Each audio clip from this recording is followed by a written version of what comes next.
Hey guys, I'm Fancy, And I'm Mac. and you're watching the Good Wives Network. Okay, Happy New all right. Year!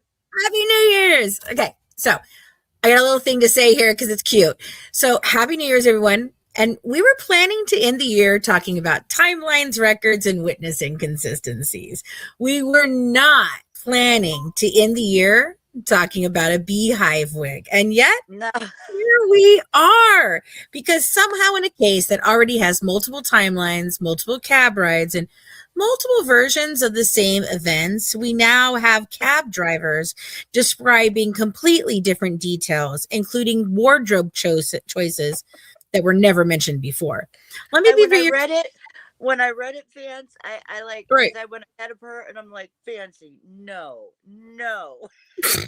She got to it. She's like, you've got to be kidding me. You've And got to be that's kidding. So let me finish up here. So let me be very clear right out the gate. This isn't about gossip. This isn't about being dramatic. This is no. about the facts that stories do not keep changing like this if the underlying narrative is solid. Right. Independent witnesses are supposed to clarify timelines. They are not supposed to remix them like an 80s house party.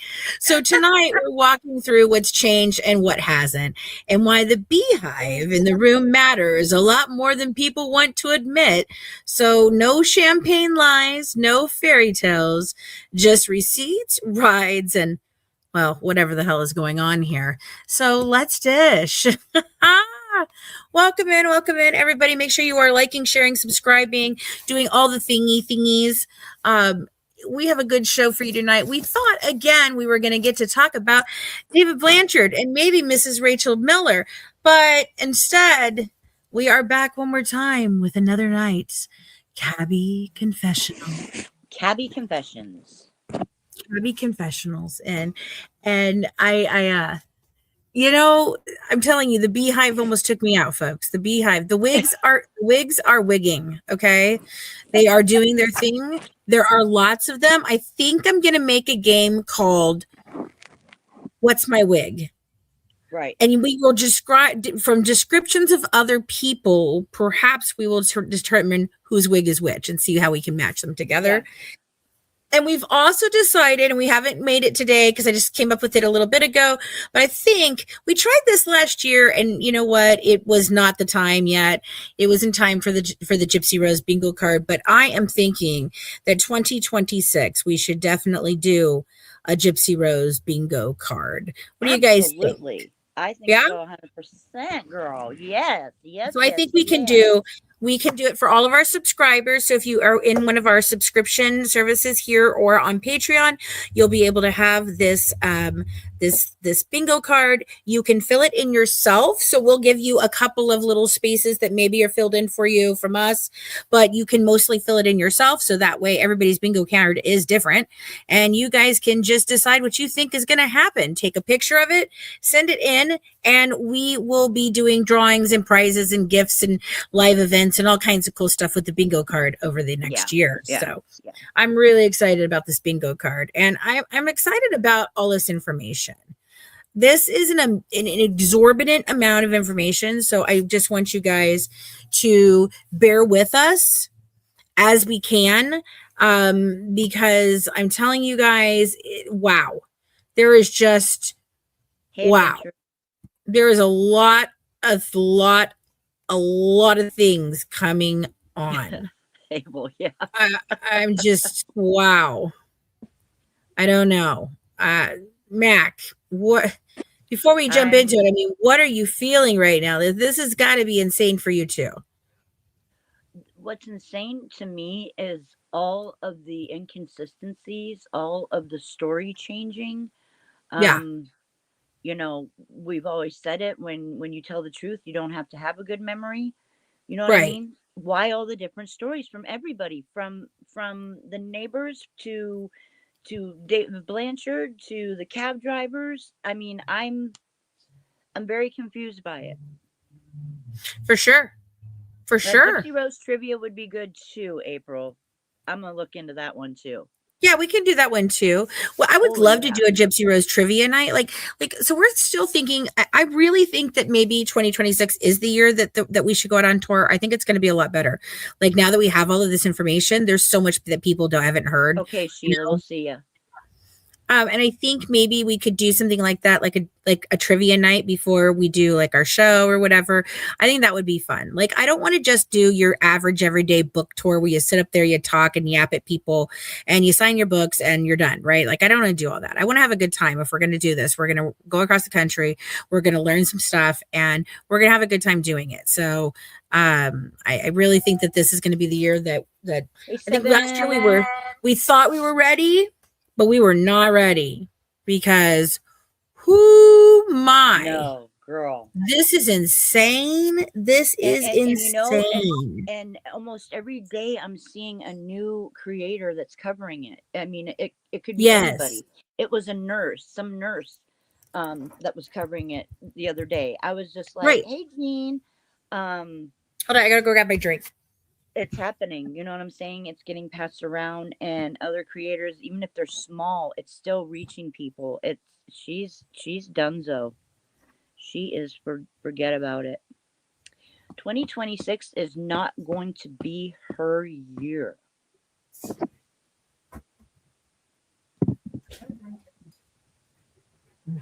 Mm. Oh my goodness. Alrighty, guys. So Yeah, it is. It's wild. It's wild. so to recap where we've been and where we're going. So basically we started looking into the yellow cab drivers.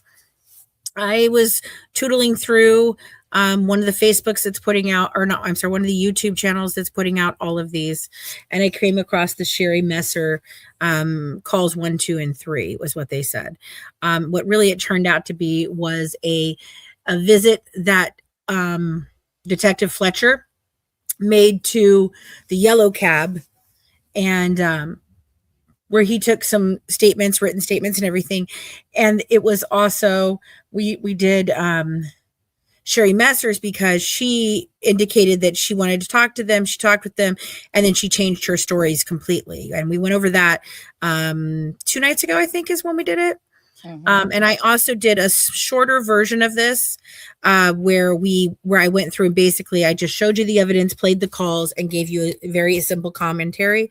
We've also put out a walking tour of a Google walking tour of the neighborhood a little bit. And I think I'm going to go onto the other side because I did hear Sherry mention Highway 144. So if 143 is at the one end and 144 is at the other, I'm going to assume that it probably goes all the way over there. And we'll see what it says about that. Where does that end up? Because I want to see what it does. Because she made that comment, about it being so far back in there. And 1001 or 1005, I'm not sure that it actually exists. Like, I think it just took her to the street and that's it. Like, that's what it did. Right. Are you there, Matt? Right. Yeah, I'm here. I'm sorry, Tragedy Ann. Yeah, I'm answering chat. Okay. So tonight, and we did go over her testimony in court. And we got into John Harmon a little bit because we watched John Harmon's testimony. And at first glance, John Harmon's testimony is about as basic and simple as it comes, right? I mean, he doesn't even need to look at his notes, nothing. He's like, yep, I took him here, I did this, I did that, and that's that. But his statement isn't quite like that. So we're going to go over John Harmon's. We're also going to go over Janice Buttram, and then we have the Walmart surveillance from the yellow cab and the surveillance inside the store and outside the store. And then we've got Sherry Messer's actual written statement and the report that Walker took when she got these phone calls from Sherry. So I'm trying to figure out whether I want to dive into Harmon or start back with Sherry Messer. I guess maybe we should start with Sherry. Mm-hmm. Harmon's interviewed before her, though. And he says that Harmon and Sherry they're interviewed at the same time. Okay, I think I'm going to go ahead and do Sherry. That's the one I want to do first. So let me get it up here. 6, 52. Is that 52 and 52? That one's 52 and that one's 52. I think I need to go to 55 here. Let's see.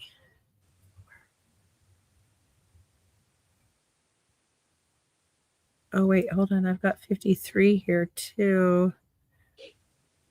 Okay, I need this one too. I haven't even done this one yet, so we have to have this one up too. PDF 54, 53, 53.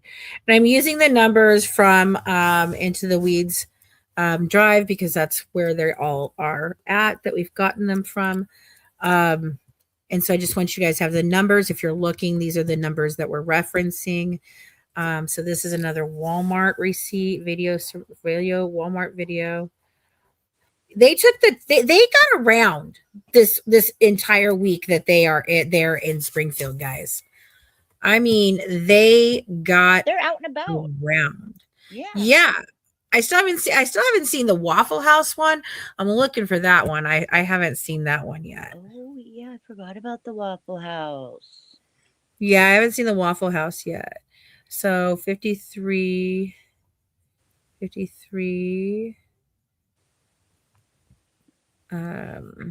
Okay, is this one 3 pages too? Okay, so that's 53. So I open, is this 53? Yes. Okay, hold on. I'm trying, guys. I promise you. 55, that's Buttram. Oh, 55 is Buttram. Still trying to catalog them for everybody. Janice Buttram. Okay. And then I've got, that's the number 1. That's the subpoena. That's the subpoena. That's John Harmon. I need number 3.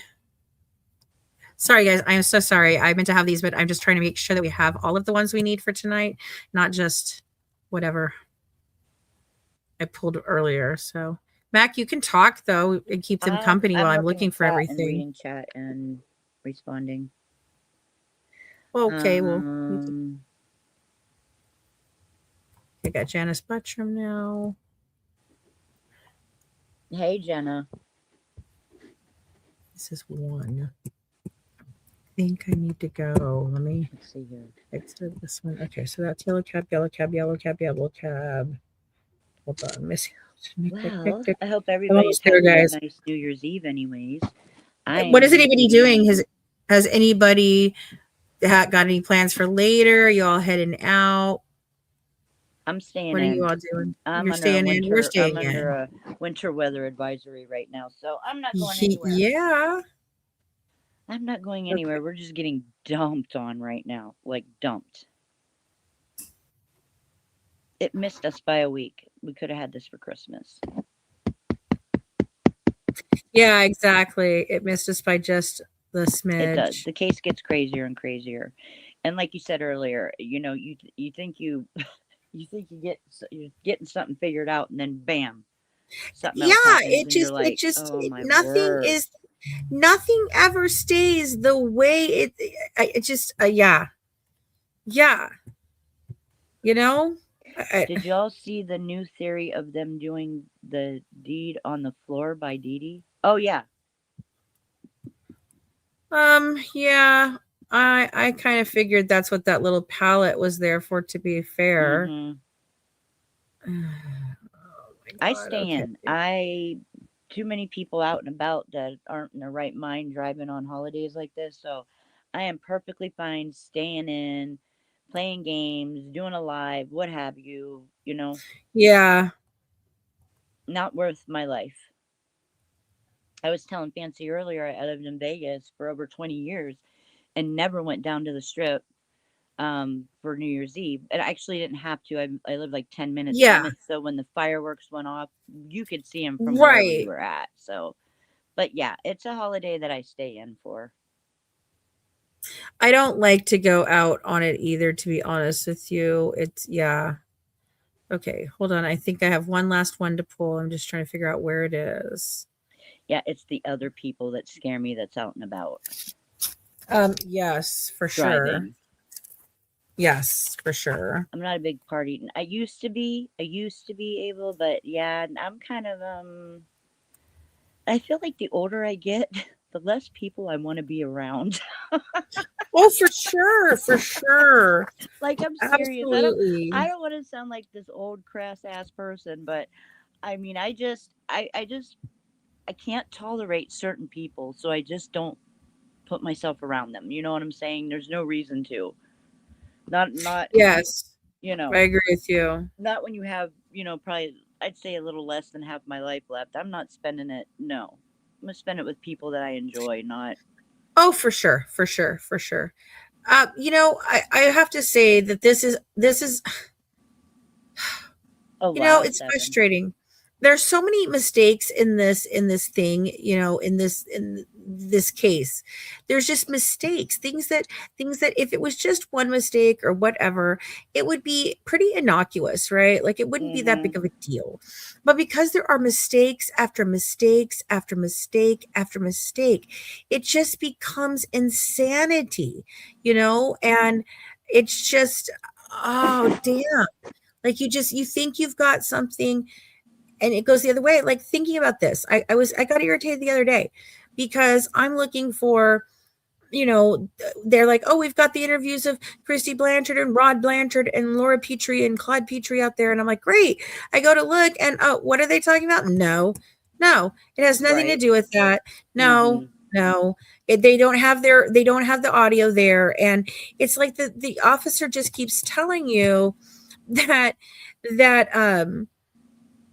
that like the officer keeps telling you that her thing is broken, her recorder is broken, and I'm like, okay, well, if your recorder is broken, then what in the hell are you using it over and over for?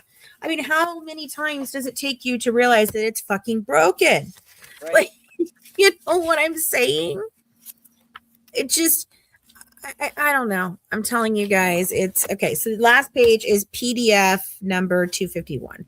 And that's where we're going to start. We're going to start with PDF 251. This is Sherry Messers. Sherry, Sherri, Messer, Messer. So we heard her calls yesterday or the other day, and they're very hard to understand. You've Wet got the that Missouri whistle, girl. Wet that whistle. I know. You've got your Missouri accent going on, you know. And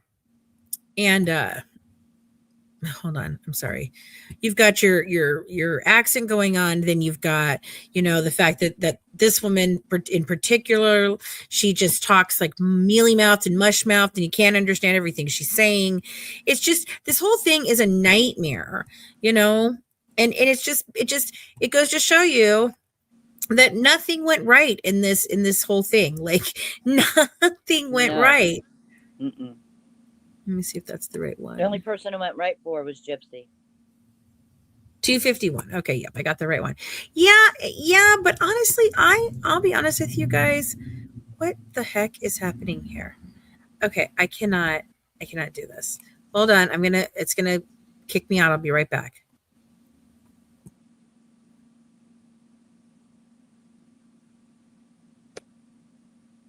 Yeah, I'm not a crowd person anymore either. I don't like to be around people that are intoxicated.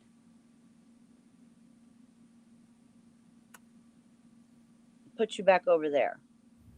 Yeah, just give me a second. Love the Beehive. Okay, let me try this again. The Beehive took me out. I mean, and that's in John Harmon's, but first we're going to look at Sherry's because we have to finish with this woman. And this woman Yes, is, Karen. Yeah. I'm telling you, this one makes me the most irritated out of all of them. But they all change their stories and they all give conflicting stories of what happened. They give conflicting dates. They don't know what times they were there. They don't, these are like cab drivers that just like, I don't know, are they just appearing out of like, the air, and they're just like, they just get dropped right there? Like, I don't know. I've never seen a case where so many witnesses and so many people change their stories so many times. Like, okay, Gypsy lies, fine. Christy lies, the Blanchards lie, fine. But the cab drivers have to lie. The cab drivers are not doing what they're supposed to be doing. Like, I just don't understand. Like, That's how what I many mean. It's like, people? does anybody tell the truth in this town? No. My answer is no. And we've got another fun little thing that we're going to start doing over on our podcast, guys. We're going to do some blind reactions to this. We're going to do it where Mac and I just pick a page or pick a video or what have you, and we just watch it and we do a blind react. You'll hear our commentary on it, and then of course we'll put it up on YouTube a couple days later with videos, with a video, coverage that has any documents or anything. So I think they're going to be fun too. So, but let's dive in. Our personal conversations are pretty right. And we have a hard out for 10 p.m. tonight because I'm going to go and ring in the new year with my husband. Well, yes, with hubby. No, hubby. actually, I actually don't know that I am. He's not feeling well. I forgot. So, I mean, I may be here for a while tonight. We'll see. Well, depending on what I feel like doing. Well, what about me? Okay. You might be here if you choose to stay, but I thought we were going to do it hard out, but I don't think so because I think Craig is going to want to lay down. He's not feeling well now. We were out today for a long time and yesterday for a long time. But all right, guys. I'm sorry, squirrel. I'm squirrel tonight. I'm very squirrel. Yes, Karen, very squirrel. I agree. Feeling people's energies is exhausting. Yes. Oh my God, I am exhausted from this case. I'm telling you. I'm really ready for us to put this all together in this next year and, work on documentaries, work on books, whatever it is we want to do going forward. But I hope that we can kind of pivot away from this case as being the main source of everything we talk about. Yeah. I'm so tired of this case. And there's content within this case that I really want to do that I think is going to be fun and uplifting. And I think some of it will be great for people's frustrations and irritations of what has gone on outside of the actual case itself. It's our way of our blowing off our steam through the satirical things, I just know we have a lot planned for this and I'm really excited. But yeah, I'm ready. I think it's time. Put it away. It's time. We've got all the information we could possibly need now. I think we kind of know what we know. We just have to put it together. Now we've just got to make sure we connect the dots. And got all the pieces. And that's the thing, it's like we were right there. Yeah. All the time. So many things. We just needed this little piece, And boom, the FOIAs came out. The lovely Merry Christmas, Happy New Year FOIAs came out. So, yes. So, all right. So I'm going to read this one for you guys and we'll discuss as we go along. No videos tonight. We don't have audio or anything tonight. It's just going to be us talking about these specific PDFs that are in the FOIAs. And this one is 251. And so that's what we're doing. All right. Here we go. On June 17th, 2015, at approximately 17:45 hours, I spoke with Sherry Messer while I was at Yellow Cab. And this is Sergeant Walker. Sergeant Walker. Sherry is a driver at Yellow Cab in Springfield. Sherry advised me she was certain she gave the male suspect in the Blanchard homicide a ride to Volunteer Way in Springfield. She said she had seen the photos of the male suspect on television and was certain it was the same person. Sherry provided a written statement which is attached to this report, except that we don't have that because redactions. Whoever is redacting these, this is ridiculous. Whoever is doing it. I don't know who's doing it. whether it be Into the Weeds or the people sending it out or somebody else. But this is absolutely ridiculous that you're redacting these things that prove these statements, yes or Yeah, no. I'm And I confused by feel it. like I don't know what's whoever's happening. I doing really it is don't. really trying to keep information still from coming out. I don't know. What do you feel, Mac? I don't know. I don't understand it. If you have it, why aren't you showing it? Right. I mean, I understand the nude stuff. I understand that. I understand protecting other people's privacy, as in, these are the 19 different call logs that we had for these days, and only 2 of them apply. Then only put the 2 of them out that apply, at least anything that mentions anything Well, that like I goes to said, they're volunteer way. redacting all Or, this crap, but yet yeah. they let David say his whole phone number. Right. Like, I just don't know the idea behind all of this, but it's still very frustrating because I'm not sure. I'm a type of person that, yes, I'm reading this in this report, but I actually want to see the proof. I want to see that piece of paper that they're talking about, Right. because I don't trust anybody in this. I don't trust the police officers, the investigators, because they say it doesn't mean it, right? I yeah, mean, like, yeah, how many different stories at the scene? right. Yeah, I don't know. It is to some extent, yes, and I'm very frustrated with this because the things that they're redacting are important pieces of this, and it's very frustrating. So, but I digress. Okay. So she provides the statement. They attach it to the report. She stated she was dispatched to the Come and Go located at Fort and Battlefield in Springfield, Missouri on June 14th, 2015 at 1:52 hours, which is 1:52 a.m. She said she picked up one male describing him approximately 5'11" to 6 foot, having short dark hair. She stated the man wanted taken to 1105 West Volunteer Way, Springfield, Missouri. And I want to look that up real quick. I want to look up, if I look at the map, Google Maps.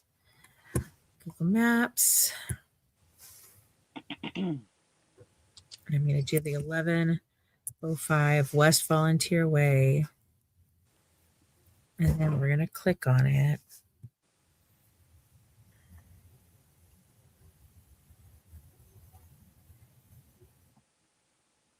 Okay, so that's there. I want to see if I go down this way just a little bit. Let me go down here. Let's keep going down Volunteer Way. I'm trying to see if I can get down to the other side here and see how far this Volunteer Way goes. Is this Volunteer Way? North Hope Road. Okay, so. Hi, Alicia. Happy New Year, sweetie. What is this over here? Is this still Volunteer Way? No. Okay, so no. You cannot come up 144 and get onto here because it dead ends at the end of Hope Road. So I'll show you guys that when we get in here. So when she talks about coming up the 144 and all of that, she might have been going through the neighborhood somehow, but this is, if she did, then she definitely took him way far in both times. Like one time it wasn't very, very far, and this time it would have been. So all right, back to what we're doing here with her. Hold on. Okay, so because in her statement, when she's talking to the police, she's talking about which way she drove in, and it's really easy, and you can drive in this way. It's an interesting conversation. We played that for you guys in our last video, so you should go and watch. So all right, so she describes him picking up the male, describing him as approximately 5'11" to 6 foot, having short dark hair. And she stated the man wanted taken to 1105 West Volunteer Way, Springfield, Missouri. She said on the drive to that location, she and the male spoke a little bit. Sherry said the man told her he was from Wisconsin after she asked where he was from. She said he had, again, what a strong accent. While speaking with Sherry, she showed me a photo she had on her phone. The photo was of her timesheet for June 13th through June 14th, 2015. The timesheet showed she picked a male up at Come and Go and then dropped him off at 1105 Volunteer Way. Sherry said she thought it was odd she dropped the man off because he approached the house and was looking into the windows. She added the house was dark inside. Sherry said the man never entered the house while she was there, and she saw him walk off the porch as she turned her vehicle around in the street. I'm so dry tonight. I returned to Yellow Cab on June 18, 2015, and obtained some additional log sheets. One for Sherry. Thank you, Alicia Messer. One was for Sherry Messer, dated June 9th of 2015. Sherry's shift started the afternoon of June 9th and continued through the early morning hours of June 10th. Her log showed that at 1:57 hours, she picked someone up at Days Inn North and took them to 2103 West Volunteer, arriving at 2:06 a.m. I obtained a call slip provided by the Yellow Cab, which showed on June 10th, 2015, someone called their dispatch at 1:45 a.m. and wanted to be picked up at 3114 North Kentwood, room 227, and that is the address for the Days Inn. I was able to make phone contact with Sherry on July 9th, 2015. I told her that the timesheet I obtained from June 9th through June 10th, that I obtained that I told her about the timesheet I obtained from June 9th through June 10th. She said she did not remember it, but asked if I would text her photo of the timesheet.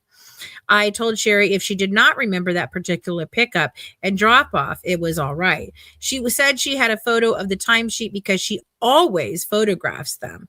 Sherry explained that her photo of that particular timesheet was partially covered with something else and she could not see it. I texted her a copy of the timesheet to help refresh her memory. Sherry said she could not be certain, but now she thought she remembered picking up the mail. She said the only thing she can remember about him was he had a dark backpack. She said the man walked to the right side of the house instead of the front door after she dropped him off. Sherry said she could not remember anything else. I asked her if it was possible that she was getting some of the details from her pickup and drop-off on June 14th, 2015, mixed up with the June 10th, 2015 pickup and drop-off. Sherry said it was possible. Now, there's supposed to be, another page here that would have shown us all of that, but we don't have it. Stop. So I think that last part there is like, well, yeah, it could be possible that I'm getting some of my thought process. But how many times has happened in a case? How many times? I mean, there is a thing. Eyewitness testimony is actually one of the worst types of testimony because it is so subjective. Because one person can see something that another person cannot, and it's all about perspective and angles, and all of those different things play into it. It is not just as simple as I'm holding this thing in my hand and this is what it is. It's not like that. So I just don't buy it. I'm frustrated, and it clearly is showing that they only are attaching, since it's only one page, right? Mm-hmm. It's got to be they're only attaching the report about the June 9th. They're only attaching the log report from June 9th. And I'm mad about that. I am really, really irritated by that because it feels like a blatant disregard for actual information. Right. If she took a picture of this and she showed you a picture of this and she was so adamant, now why is she backtracking her story again and being like, oh, well, he's not the one that was looking in the windows. He's the one that went around to the backside of the house and I never saw him again. But earlier he was looking in windows on an unknown address that was dark and you saw him walk off the porch. Like, It just, I feel like this woman gave her statement and then either the cult or the prosecutors or even the defense, I don't freaking know, whoever it was like, hey, we're going to need you to say some other things here. Very true, Abel. Very true. I'm not sure. I don't know. How do you feel about it, Mac? What do you guys think in the chat? Answer it. Leave us some things to ponder here. Let's discuss it up. I'm reading. Abel says sometimes it does take more than one person to see a clear picture, and it does. It really does. It really does. They say women make better, from what I've heard. Now I don't know. Don't quote me, but we make Yeah. better witnesses because we're more observant. Yeah. Like we'll recognize what somebody's wearing, where a guy may necessarily not. Right. You know what I mean? Like they'll see the woman and they see her boobs, and that's it. Their mind goes Yeah. berserk. Where we'll see everything she's wearing. Right. Right. The guy's just sitting there like, huh, boobs? What? What'd you say? What is What? she What? wearing? Huh? Who What do cares you what mean? she was wearing? Did you see those? You know what? You know what I'm saying? Right. That's Right. how that Right. goes. But yeah, and I think that you telling what you've seen or witnessed as soon as possible is the best Yes, for possible. sure. You can't be telling what you saw 2 weeks later, a month later, whatever, or Right. what you remember, because look at how that screwed with her. Now she doesn't know if he did have a Wisconsin accent. Right. You know, Right. so you gotta strike when the iron's hot. For sure. For sure. Abby, Yeah, they are. They're different. They're different adventures. Yep. what was I doing? I literally don't know what I was. Oh, I know what I was doing. Never mind. Never mind. I just have to come in here and do something Yes. real quick. Yes. April. Yes. Especially in towns like that. Yeah.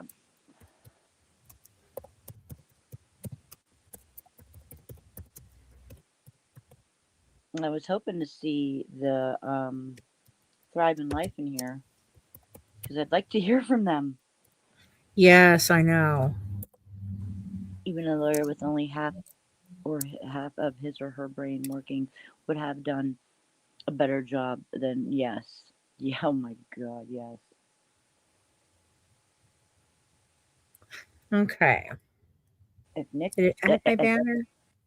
Did it add my banner? I don't see if it added the banner. Here, that's what I want. There we go. Yay, we've got a banner. Yes, Jenna. Yes. Jenna asks, Okay. Jenna says, anyone think all these people may have been all a part of the con, like from the beginning before Dee Dee passed? Yes. Yeah. Yes. So that is the Y'all link are to be. catching on. Y'all are So catching here on. is your link, guys. It's on the screen here, and I'm dropping into the chat. If you want to hear Sherry Messer's actual interviews, the one done at the Yellow Cab, the 3 calls that preceded that, and her testimony, you can go here to this live, and you can listen to it there, as well as I'm going to drop one more line in here because I also did a shorter version of it, which is it's an hour long one. And it doesn't have Mac in it. It's just me playing the videos with some cleaned up audio and me being, and me giving you just a tiny bit of commentary and extras on it. Okay, so let me go back up here. There you go.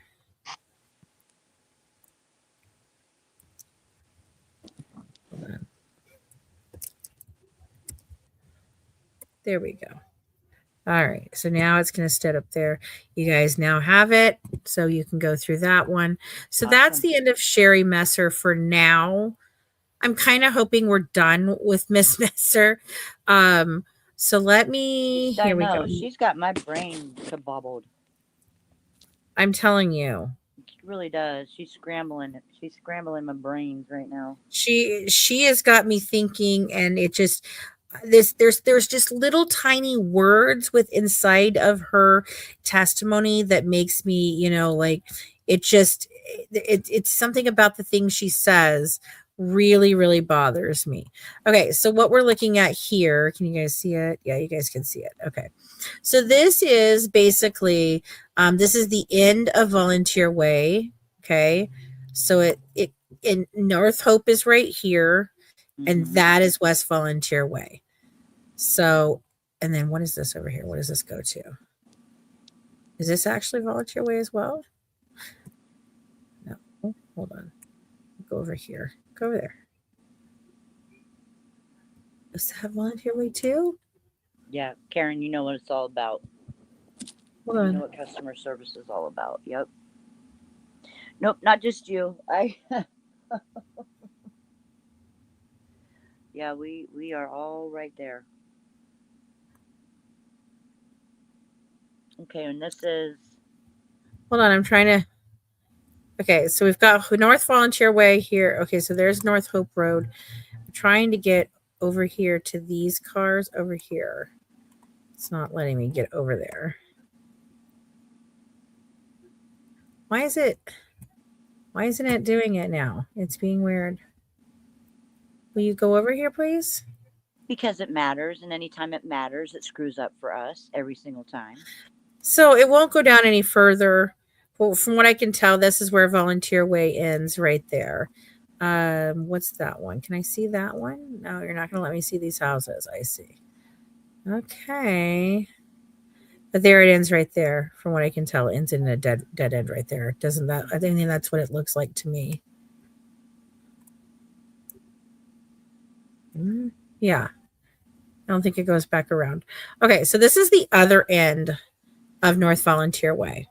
This is where she was talking about you can come up 144. 144 would be down here somewhere, I guess. So maybe, but this doesn't go out there either. So if you come around here, this is the end of North Volunteer Way. And if you go to walk up here, there's some mailboxes up here. And then this here, go back around here, back around here.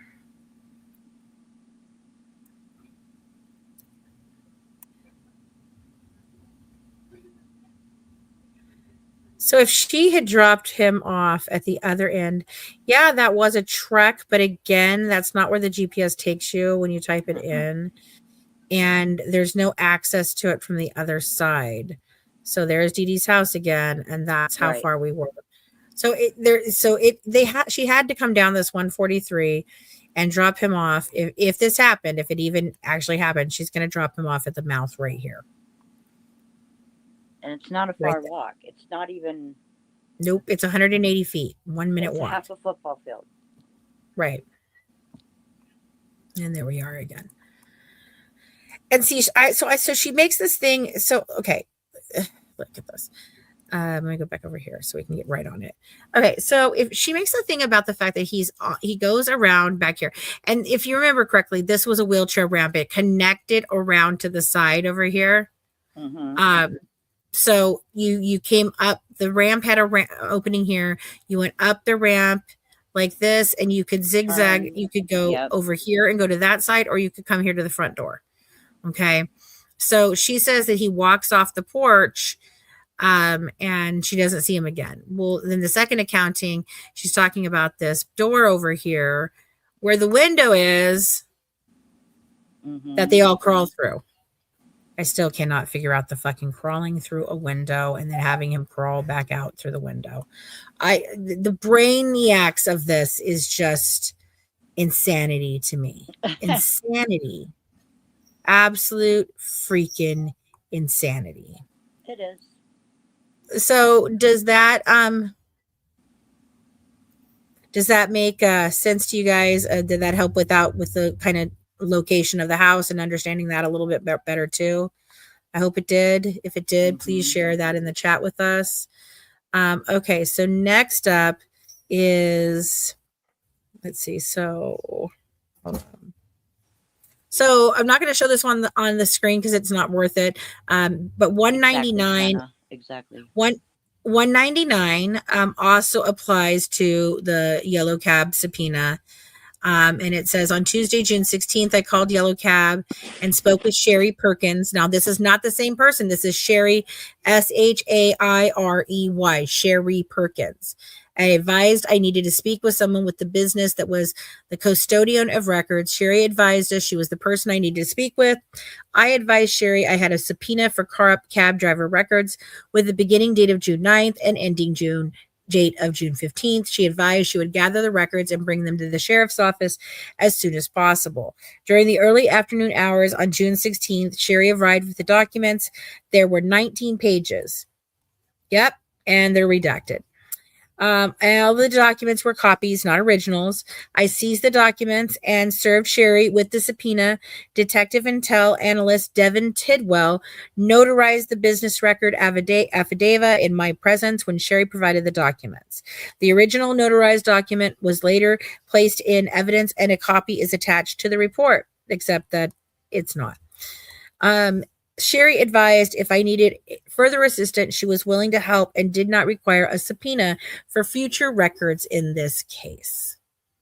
Okay, so that's 199. I didn't put that one on the thing. That's the Walmart video. I don't want that one next. That's Walmart. Janice Spectrum.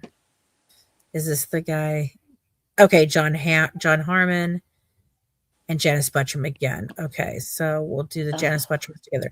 All right, so here's Jay Walker, John Harmon. This is the cab driver we heard on our last video, and he was pretty, like I said, he was a solid witness in my opinion. Like on the stand, he appeared that way to the jury, in my opinion.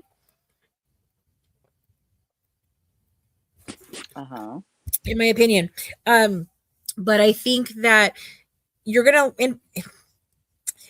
his statement is the whole reason why we're here with the Beehive. We didn't read it already, right? Did we read it already? Because we were reading it earlier, so I don't know if we read it earlier or did we read it earlier live? Which one? John Harmon? I don't think we read it live. I don't know. We watched the video. No, we haven't read it live. We didn't read his thing. We only watched his testimony. Okay, so that's the one we're going to go to next. I just want to make sure. My bad. Sorry, guys. I am so tired tonight. And we have talked about this for hours today. Our brains are fried. My brain is fried. Forget it. Which one is this? I think it's this one. Let me share and see if that's right. Nope. It's this one. Okay, so I need to move this one right here. And that's the one we're going to file. Remove. Stop screen. Share screen. Next file. Yep. Okay, John Harmon. Here we go. All right, so. GI Buckeyes. I meant to say Go Buckeyes. It says GI Buckeyes. Oh, wait, this isn't his full one. No, I'm sorry, that's the wrong. This isn't the right way. Be able to hit the mute button fast enough. So I hope they play well, because if they make a mistake, here we go. Hear some I got it. Foul language. Okay, so we got 3 pages here. One's redacted, of course. So that's his report that's redacted. So we just got the officer's word here. All right, so on June 16th, 2015, I received the logs for the drivers of Yellow Cab. I called Yellow Cab and requested the logs earlier that day for the time period of June 9th, 2015 through June 15th, 2015. I had a subpoena for the records, which I served to Sherry Perkins, custodian of records, when she arrived at the sheriff's office to provide the records. While looking at the logs, I saw one for cab number 25. The name John was written on it. The date on the log was June 10th, 2015. According to the log, the cab made a pickup at 2103 West Volunteer Way at 5:48 a.m., then went to Days Inn North, arriving at 5:55 hours. At 17:06 hours, I went to the yellow cab and contacted John. He was identified as John W. Harmon. And we don't need all of that information for you there. John provided a written statement. A copy of his statement is attached to this report. No, it's not. According to the written statement written by John, he said he was working during the early morning hours of June 10th. At 5:48 hours, he picked up a male and a female at 2103 West Volunteer Way, Springfield, Missouri. He said he dropped the couple off at Days Inn on North Kentwood, Springfield, Missouri. John said the female was wearing a black skirt, and I think it was it Audrey or Ashley that did the the walkthrough of the clothes and It was how Audrey. Audrey did it, and the dress, the skirt's not in there. a lot of things that they describe are not in here. There's no Right. parka in there. There's no Right. long this. There's no that. There's so like these things don't exist inside of this. And I'm just wondering, did they change inside the house? Did they change in the hotel? Did they like because I mean she's picked up in the same clothes, but I think she did that to perpetuate the Gone Girl situation of I've been locked in this closet, you know, Right. and he won't let me out. So I think that's why, and that's why she said it when they were in the standoff. She's at the top of the stairs and she's like, "Okay, I'm coming out. I'm coming out now. I'm okay now. I'm okay. Thank you. I'm okay." That's why she's doing all that shit. Evil little bitch. She's so awful. Jesus. She really is. Okay, so she's wearing a black skirt and a white striped shirt, and a black wig. He added the male was wearing blue jeans and a white t-shirt. John said the couple acted normal to him. He said he saw the mugshots. He was 100% sure they were the same couple he gave a ride to on the morning of June 10th, 2015. I recorded my interview with John on my digital recorder. I later downloaded the recording onto the server. Additionally, I recorded the recording onto a disc and placed it into evidence. John told me the same things he had written in his statement. He stated the couple acted normal. He said lots of people have asked him if the female was in a wheelchair, but he said she was not and she walked just fine, adding she was carrying her own bags. John said the female was wearing a beehive style wig. I shit you not. This is the part, dude. I must have laughed about this. I can't tell you for how long. That is so specific. The beehive hairdo is very. Look at the beehive on the thing on our. Hold on. Let me show you what the beehive looks like because we're blocking the way of the beehive. So just give me a second, guys. Here we will take this down. We're gonna remove this. And we're just going to do the back here. And this is a beehive. Do you guys see this over here in the left hand? That, right, my friends, is a fucking beehive. If your head was a little higher, it could be your hair. There you go. Like a fucking beehive. A beehive. That's so specific. That is so specific. And I want you guys to please go to our TikTok. If you follow us over there, listen to both choices of the songs because I picked my choice and then I showed it to Craig and he picked his choice and we both think the choice of songs is cool. So let us know which one you think you like better, whichever one you like better. I got to do my pick still. There's no way she left the house like that. Adventure witches. I'm telling you, he had me. I would normally testimony. I was like, he's straightforward. Blah blah blah blah blah. Hey William, Happy New Year. And then you get to that part where he says he had a beehive, and I'm like, okay, you just lost me. You just lost me because I've seen her every week, and I've yet to see the beehive. Now, if she busts out a beehive wig, I'm telling you what, it may take me out. I literally may just not even make it to another minute. It's the if beehive. I see her in a beehive, I tell you right now, it's probably going to kill me. It's probably going to kill me. I'm going to laugh so hard that I will literally die. If I see her in a beehive, I cannot.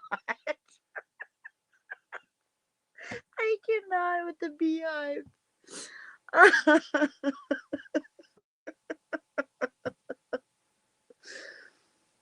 Okay, it switched again. Oh, damn it. Okay. Now it's on my head. Now I have the beehive. Now you have the beehive. That's okay. It's on the taxi right now, so it's fine. But I mean, a fucking beehive, guys. A fucking beehive. Before you break my heart. Think it over. Yeah, a Sanderson sister, that too. Yeah. Amy Winehouse. Like, I mean, is she Amy Amy fucking Winehouse, but Winehouse? hey, dude, Is that who she's I love me cosplaying? some Amy Fucking Winehouse. Winehouse? Yeah. I mean, that makes I mean, sense. it The was to black the point where I literally was Googling if there was a cosplay that wore a beehive. or a serial unaliver or a famous Yeah, no, no unaliver or known serial unalivers that, yeah. yeah, we've done it. So you know, your best guess is ours is as good as ours. So drop in your chat what you think the beehive is. What was she cosplaying as a beehiver? Like, Like, can I actually how do can I you set a mistake a poll? Can I make a beehive poll? hairdo? This thing is like six inches high, dude. A I beehive was no joke in this day, dude. The higher the better, dude. They had that. It was like the cone heads. You know what I mean? Like you were right. wearing that beehive. And let me tell you, back in the day, if I wore a beehive, I'm wearing that beehive, they'd be like, make that bitch as high as you can. Hell yeah. Let's do it. Well, I We're mean, gonna go for it. the closer to heaven, the higher the wig, the closer to God, right? Isn't that it? Isn't Right. that it? The higher the hair. Yeah. Right. Total Sanderson sister. Yep. I, mm, I just like, and I can now not see her. Like, okay, I now only see her dancing in her freaking belly dancing bullshit with a fucking beehive on. Yeah, that's what I Like, said. Marge Simpson. I'm like, can you see her? Can you see Gypsy walking out like Marge Simpson? Like, what in the hell? next year for Halloween, we should both wear beehives in some form or fashion. We should Dude, totally do it. do not Beehives. threaten me with a good time, girl. It's on. Well, I I will mean, get the best looking beehive. the good wives are little sinister, 50s housewives. So hey, the beehive fits, right? Yep. Hey, sister, if the beehive fits, wear it. It's a, Yes. you know what? Some people believe the closer to God, the higher the hair, the closer to God. Well, hers just grows along Well, with let me tell you, in the her 80s, I was nose. real close to God in the 80s, man. My hair her was her high. her hair is such a high beehive because it grows every time she lies, just like in Rapunzel, how it grows and she thinks she's Rapunzel. No, it just grows when she lies. That's what it is. Do they So even sell Aquanet hairspray anymore? yeah, Do they? yeah, I they remember do. that's what I used, dude. I freaking make my bangs stick up.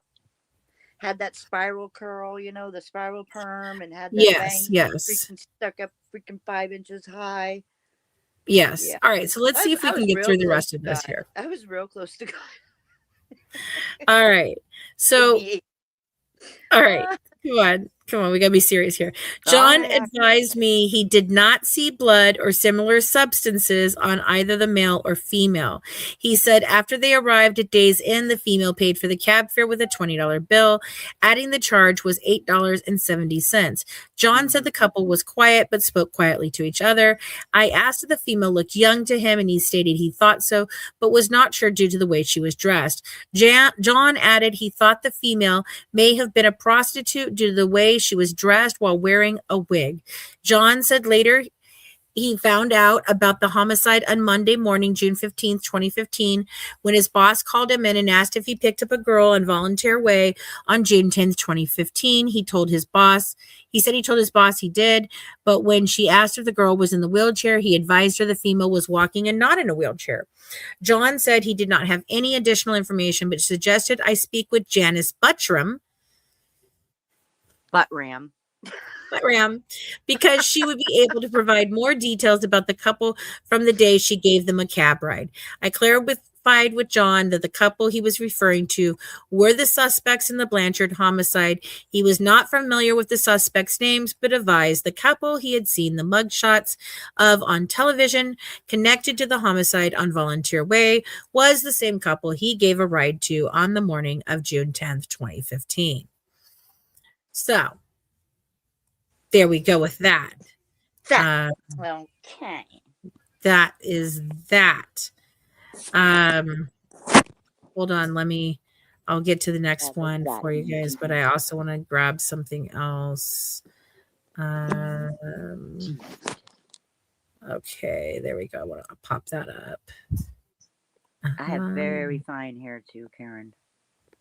That's why I had to get the spiral perm so I could have some kind of body to my hair. And hey, we're not dogging on people who have to wear wigs. I am just saying, seriously, No. I'm not. I'm Not at dude, all. I'm down for a good wig for real. And there's people that wear very nice ones or even wear a bad one well. Okay, but this girl, Yeah. she was not wearing them well at all. No, and I can't see her with the beehive. I just. I can't. Did she have her little cat glasses, like her cat eye glasses on too? I just, I cannot. I cannot. Like it's just what in the fuck? The beehive. I got The to the beehive beehive. and I'm like, dude, come on now. The beehive. The beehive.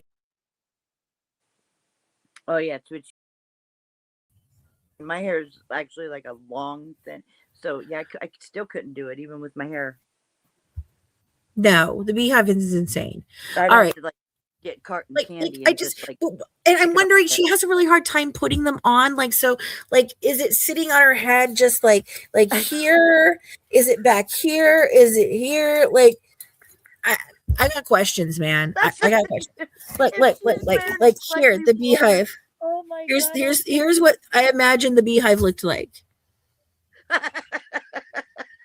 But hivey. Dude, if she's Was wearing it back here? Did she have it back here like this? That was kind of Jackie O looking. That's kind of cute. Either way, man, if it is that beehive goes slightly forward or slightly backwards, it is going to freaking just.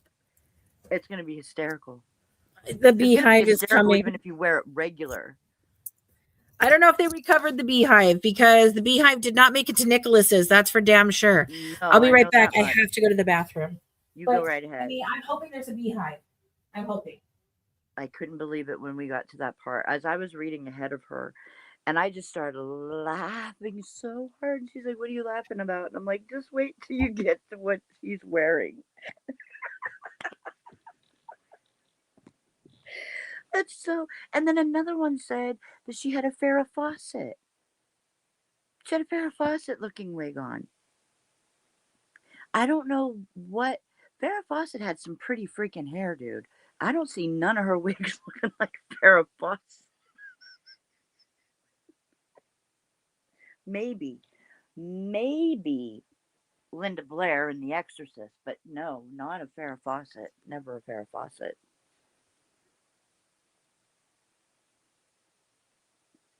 There was stuff. I mean, look at all the different dresses in all these different videos, and I've not seen one of those dresses in the crime scene photos. Not one.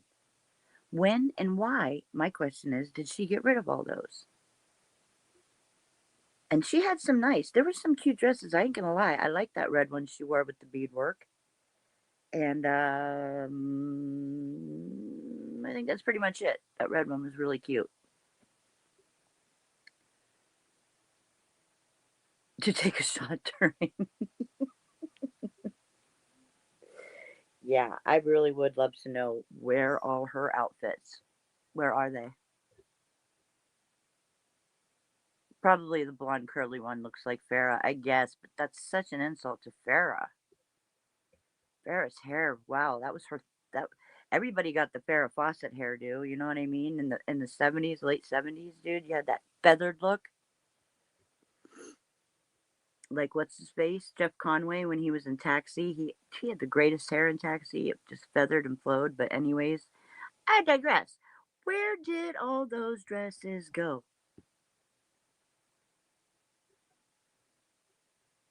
I wonder. And another question I have is, why did she do the Facebook post when she did the Facebook post?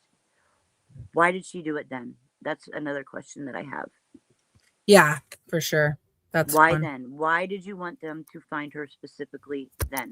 Were you ready to go back home? Yeah, I think so. I think she got there. I think Dan asked her, "Did you get here okay?" And I think that was the signal of yes, I did. Set the crime scene, and by 3:00, they were like, "It's ready," and she said, "Okay, I'm done. Here we go. Let the games begin." And I just, the plan that she had clearly did not go the way she wanted. And Yeah, I'm sorry. I don't necessarily think she threw it away either. She could have put it somewhere, dropped it somewhere so she could pick it up at another time or something like that. I don't know. All I know is I don't see pictures of any of those things anywhere. this is the thing that I thought about. Nicholas said that she was tossing things out to make it look like she didn't live there, right? Mm-hmm. I don't think that's exactly what she was doing. I think she was tossing out anything that made her look like an adult. Gotcha. That's my opinion. Gotcha. Mm-hmm. Yeah, because she literally has a wedding dress on. She tries to say it's a bridesmaid dress. I'm like, girl, no, you are wearing No, that is a a wedding wedding gown right dress. now. She looks like Dee Dee right there with the headdress Yes. and everything Yes. for when Dee Dee married her father. Mm-hmm. I mean, creepy, fucking creepy. Like, creepy. Mm-hmm. And if you guys haven't watched all the interrogation, we're gonna be watching it. Hopefully soon. And see, I was the first person who put that out. Like we released it in its entirety that we thought we had, because I know HBO had it, I know A&E had it, I know and A&E was not the Gypsy's Revenge, so I'm sure Gypsy's Revenge had it, but I know that A&E had it, that did Killer Couples with Nicholas, because that's who gave it to me, the original part. That's why I didn't have the Sir, Sir, I Need a Lawyer, because it was on a different disc. But even when Crime for Dummies put their FOIA in back then, we only got those two clips. We got the one that I have and they have, and then we got the extra like 10 minutes added on that are, the minutes where she's asking for the lawyer, she takes her teeth out, all of that shit, and tells him she's so sick. That was something that they got from Wisconsin, and that was why we couldn't get it. Like there was a whole thing around trying to get this interrogation, guys, and I'll share more of that through the process of what we're doing here. He did try. Yeah. So there's a lot, and then that's another lie that I caught Christy in, because Christy tried to tell me that she's never seen all of this, and I know she has. And now she's admitted that she has, because she's told everybody that, Bree and Gypsy told everybody that Christy has the stick, the a USB stick. Yeah, it's on a drive, and it's everything that could clear me and show you guys that you're wrong. But she's too lazy to go look for it. Yeah, you could clear her right now, but you're too lazy to find it. You're not going to do it. Yeah, you're just too lazy. I thought Bree was going to. I thought she was going to be the one to. She said, "Just wait till you see these videos. You'll see Nick was the one." I've yet to see Nick be the one. I've yet to see it. I would really, really, however, like to see some body cam footage of a certain someone who got arrested recently. I've heard that it's been requested. So the FOIAs are coming on that one too. Because, and I want to talk about it for a minute, because I was talking about with Craig today. Matt, think about this though. Okay, so she was supposedly heading to Gypsy's house, right? And she's on that live or whatever she did where she's crying and she's like, at least I didn't have it around my kids. Okay, but wait a minute. You're all gathering for what? A child's freaking birthday party. So you were clearly taking it to a place where it would be being done around children. Just remember, she told you while she rolled down the round on the freaking ground with the children on E, she has no problem with that. Yeah, she did say that, dude. She said that. I couldn't believe she said it. I couldn't either. Sure, she said E and said, you know what I'm talking about, E. I'll never forget it, dude. I was like, did she really just say that? And then you're bragging that you're playing and rolling around on the floor with kids and how that was fun? Yeah. And the kids actually liked it. I don't know, dude. It's too much. It's too much. And so, yeah, I don't want a dog. It's not even about addiction, because trust me, a lot of us are recovering from things. It's about being a trash person. for me, it's not even about the actual rugs. We've all known this. I mean, okay, Yeah, so we we already know it. knew that. Like, it's not surprising to me. It's not surprising that they're having a party the night before they have a party for uh, a child that, half the time we don't even know if it's their same child. Like, Right. this is But terrible, why but are that's the you truth. taking, okay, let's explain. Okay, 28 ounces. But I mean, I know people in our chat, I'm sure, are familiar with the green stuff, the 420 stuff in right, ounce form. Okay, so think about mathematics in that form. That is a lot. A lot. a There's no way lot. you asked me that that was personal use. She was taking it No, to Craig either said it could divide do it it. up. Craig said an entire like 5 people could do it in a weekend. Like Yeah, it's a lot. Like yeah, it's a lot.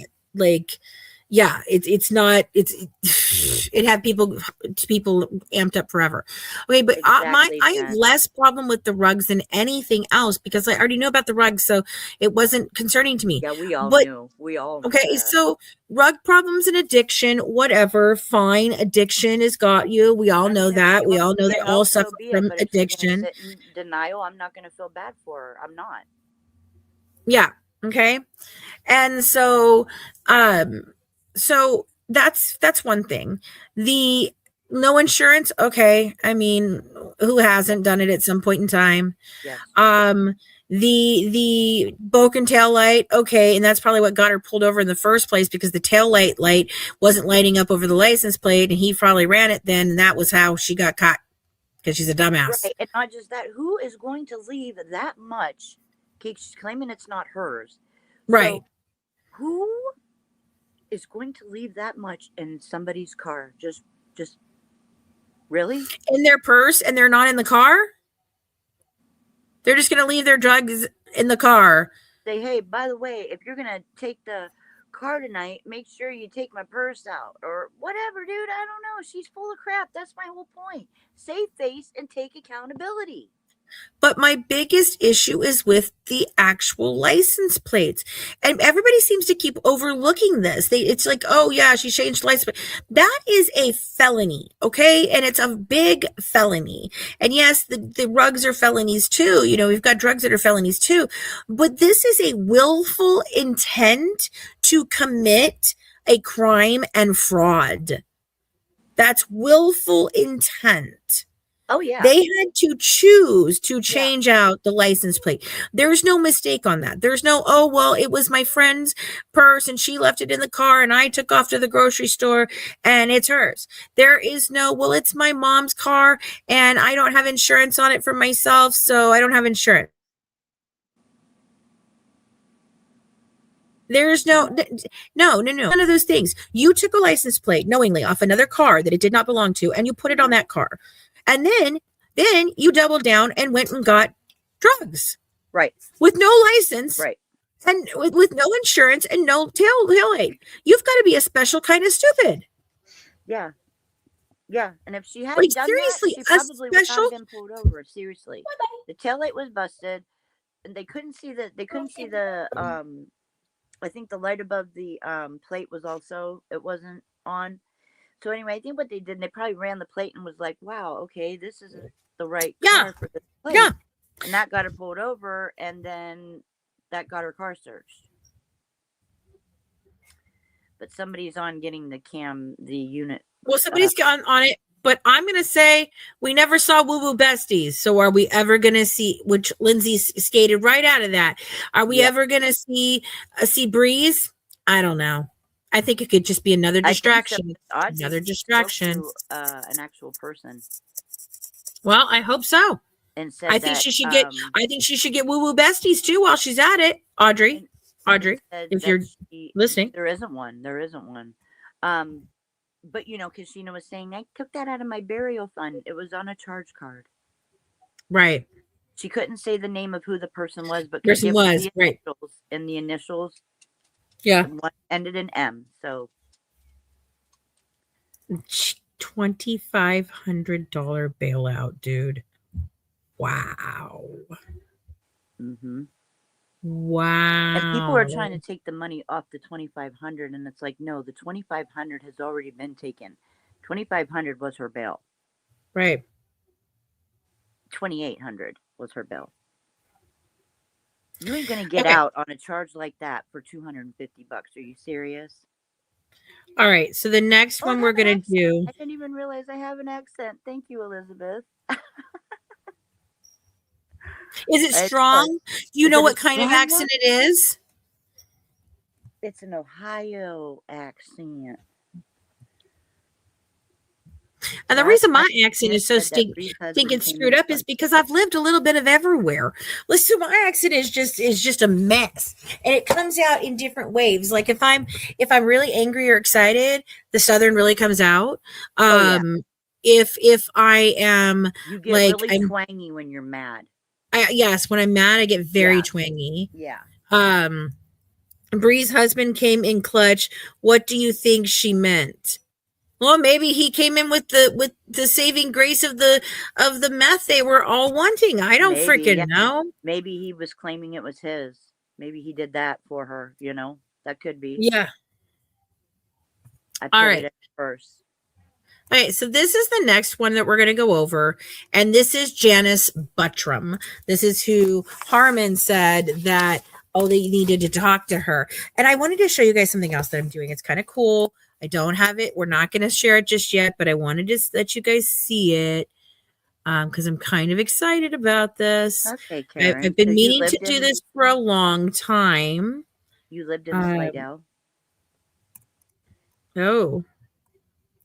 So let me show you a sneak little peeky here of what I'm working on right now. No, not that. Not that. Share the screen. And we're going to share the screen. And we're going to go to my little timeline. So, and I will eventually expand this timeline out, but this is what we're doing right now. So I've got the dates right here. So June 4th through I've got June 4th through the 15th right now. I think I'm going to do probably from May 27th to June 16th. And that's going to be my first log of all of this. And basically, I've got it at each time so that we can go through then and we can see what happened on each day at what time. Because I think this and who did it and where's the report at. So this way we can all get organized into knowing exactly. So see, I can tell you 2 things happened on June 10th. Sherry Messer said this and this person said, Fletcher said that, and so basically you see how it's filling. I'm filling it in here and I'm just taking the notes that are on it for, what I see just sticks out. And that's what I'm doing. And then we'll go further and further and further out and back until we have all of the years mapped out, and then we'll have all the evidence in there, and then we'll go and split it up different ways that way. Because like now I can search for Sherry Messer and it'll pull up every single Sherry Messer one that I did if I want. So it's kind of cool. It's a work in progress. If you guys catch something that you think is important, please drop us a email or a DM or leave a comment letting us know, hey, on June 10th, this happened. You might want to check this page of paper out, and we'll add it in there for you guys. And then we'll have a full working detail of everything that happened. I tried several different programs, and I felt like this was the best one for what we're doing right now. And eventually we'll put, a full timeline together for everybody. So in a second.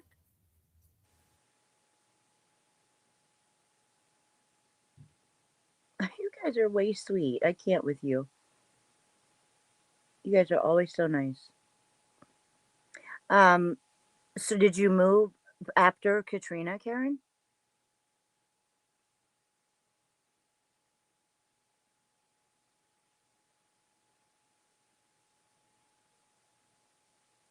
Okay, sorry guys, Abigail entered the room. All right, so here we go. We're going to go on to the next cab driver here. Let me remove that. But I hope you guys think that's cool. I'm really trying to get us organized because we have things everywhere. So if we make these charts like this, we'll know where things are, and we can just go to June 10th and be like, okay, let's see everything that happened on June 10th. You know, all the stories, everything from everybody, everything we can put in there, you know, and that's it. So, oh, Abby, I'm so sorry, What's the honey. matter, Abs? Okay. All right, you guys, you got it here. Got it. The Buttram. All right, this is Janice Buttram. Oh, okay. Dr. Karen. Okay, so this is their first encounter with Buttram, I believe. But Ram. Yes. Okay, so this is the first one. So this is Detective Fletcher who took this. Or I'm sorry, is it Sergeant? No, Sergeant Walker and Detective Fletcher. Okay, so this is Detective Fletcher talking to Janice Buttram. She drives for the yellow cab driver. On June 15th, 2015, a female, later identified as Janice L. Buttram, walked into the Greene County Sheriff's Office located at 1000 North Boonville, Springfield, Missouri. Buttram requested to speak with a detective in reference to the homicide of Claudinia Blanchard. I spoke with Buttram briefly in the hallway of the Greene County Criminal Investigation Division, then asked her to accompany me to an interview room so I could record the conversation. My interview with Buttram was audio and video recorded, and a DVD copy of the interview was later logged in as evidence in the Greene County property room. Hey, Matt, can you see if she testifies? Because I'm not sure she does. Can you go to here? I'll send you the link. Yeah, I was looking through there. I didn't see it, but I'll check again. Hang on. What? Okay. Okay. I'm gonna go take a 30-minute Was nap. there two of them? Oh, I put one in. That's okay. I can. It's fine. No problem. I'm gonna go take a long bath. Okay, Abby. Okay. All right. Hang on, guys. I'm sorry. It's okay. What was I You're looking doing it for? right. What was I saying? What was I That was doing? What was I Buttram. doing? Buttram. I know, but I wanted to see something real quick, and I forgot what it was. Now, damn it. Oh, I know. I know what I'm looking for. Hold on. Thank you for the compliments, you guys. I appreciate that. I worked for a phone company for a short while, so we had to be pleasant and nice, and yeah. Okay, so now Okay, I'm I'm gonna looking for. No, Buttram. I'm looking at the Nick Godich on trial. I just want to see if she actually testified at court.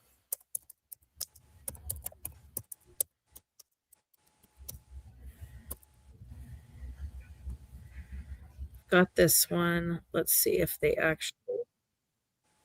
And that's the other thing. I think next year we'll start going through the trial again some more. Sharing message on Trevor Teeling. Oh, so Trevor Teeling is the one who did the. He's one of the analysts, I believe. So let me see here. We've got Angela Mahali, Joseph Fletcher. Oh, we've got Fletcher in here. And text messages shown. Okay. Michaela Lutz. No, I know. I'm looking at the actual trial, Mac. I just want to see if she actually testified in court. Oh, in court. Okay. Nick Dogan trial. What is her name? Janice Buttram.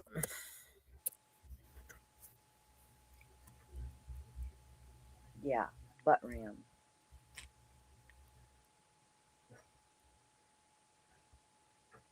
It does not appear that she was called as a witness, which that's interesting.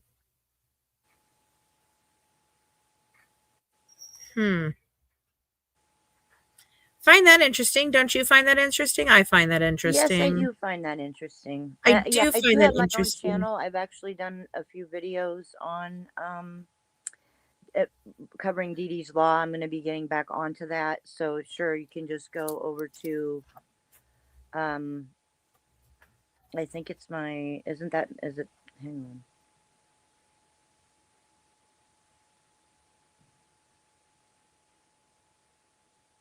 Yeah, it's my name. And eventually I think we're going to do some macaroni time with Mac, where she talks about her recipes.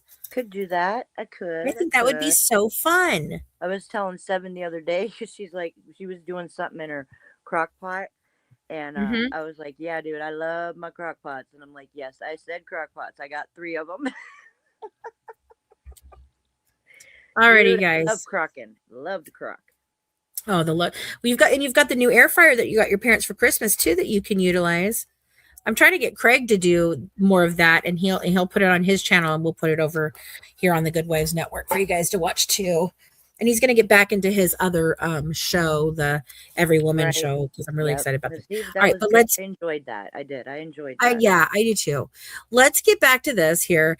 So this is interesting. They talked to her twice, and she has a lot to say, and they don't call her at they don't call her to the stand. And I find that rather interesting. I do. Okay. So this is my interview with Buttram was audio and video recorded, and a DVD copy of the interview was later logged in as evidence in the Greene County property room. Haven't seen that yet. The following is a summary of the interview with Janice Buttram, and not intended to be a transcript or exact text. So Buttram stated she is a taxi driver for Yellow Cab Company in Springfield, Missouri. She advised she drives cab number 12. Buttram reported she had driven a customer to the Greyhound bus station located at blah, blah, blah. Buttram said as the customer, she drove to the Greyhound station, exited her taxi. A couple approached her. So she's dropping off someone unrelated, and Gypsy and Nick approach her cab. Buttram described the male as being approximately 5'10" with brown hair, blue jeans, and, she's just going to throw this in here. Just an evil kind of look. Okay. Just so happens he looks evil. Yeah, it just so happens he does. I don't know. I'm sorry. Yeah. She does. I don't think he does at all, but whatever. No. Buttram described the female as being an itty bitty woman, like 4'5" woman. Buttram stated the female struck her as odd because she had on this old cheap Farrah Fawcett wig. That's another wig, guys. So let's see. We've got the Beehive. Now we've got the Farrah Fawcett. The Farrah Fawcett. Told you. I think that we should do for Halloween this year, we should throw a party and maybe get Perez involved, and we should dress as our favorite characters from the Gypverse. That would be awesome. All in good fun. Oh, of course. I mean, hey, she put it out there, not us. All right, Gypsy and her mini wigs. So we've got a Farrah Fawcett wig. Buttram made the statement, it just was really odd because she looked like this itty bitty girl in this old wig with an overcoat on, and it was hot. Buttram stated the female was also wearing a pair of sunglasses. Buttram advised the couple asked her if she was free to give them a ride, so she contacted her dispatch and advised them she had a walk-up customer at Greyhound. Buttram reported the couple did not have much luggage with them. Buttram stated the male told her he wanted to go back to Days Inn because he had a room there. Buttram advised the couple told her they were trying to get tickets to ride a Greyhound bus together. Come on. I'm going to mute you for a second, Mac. Can we dance properly? Abso-freaking-lutely. You should do your favorite. We should do our favorite gypsy dance contest. We will have an amazing time with this. I'm so sick of them making fun of everyone and anything, and we say one word to them, and they're like, boo, my mental health, boo. I'm over it. I'm over it. You know what would help your mental health, guys? Get the fuck off the internet. You support a murderer, and she is a murderer. And some of you are trying to get murderers. Lola out, so sorry about that. I know, and some of you are murderers too, apparently, and some of you are definitely using math the very wrong way. Just like Gypsy used her toothbrush wrong, you guys aren't using math properly. Just saying. So, all right. So Buttram, they were trying to get tickets to ride a Gypsy Greyhound bus together. Buttram said she asked the male if he was the female's father, and he told Buttram he was the female's brother. Buttram asked the female how old she was, and the female said in this little itty bitty, almost like childhood voice, she said, "I'm 14. Buttram stated she thought it was odd that a 14-year-old was running around with a cheap black wig and a black overcoat on when the temperatures were in the 90s. Buttram reported she also thought it was odd that the girl was with a man that appeared to be approximately 27 years old. Huh. So can I 27. ask a question? 27. Like, is 27 like is there a look for 27? I didn't know that there was a look for 27. Like, Yeah. isn't that an odd number to throw out there? Like, Yeah. late 20s, That's around like saying, 25, I'll be at your house at 30. 7:08 p.m. instead of Yeah, just I'll be there giving right at 7:07. It's not Yeah. at 7:02. I'm going to be there at 7:05. I won't be there at 7:08. We are doing 7:07 right at the dot. I expect you to be ready and dressed and accordingly. Like, just what? He's 27 years old. Like, They're really? so specific about things. Yeah. So, okay, keep going here. Let me keep reading here. Okay, Buttram advised the male told her to park in the alcove off of Norton Road behind the Days Inn. Okay. First of all, I guess she could have said the word alcove, or the detective could have wrote alcove, but it's an awful weird word for them to use. Alleyway, back alley, behind the building.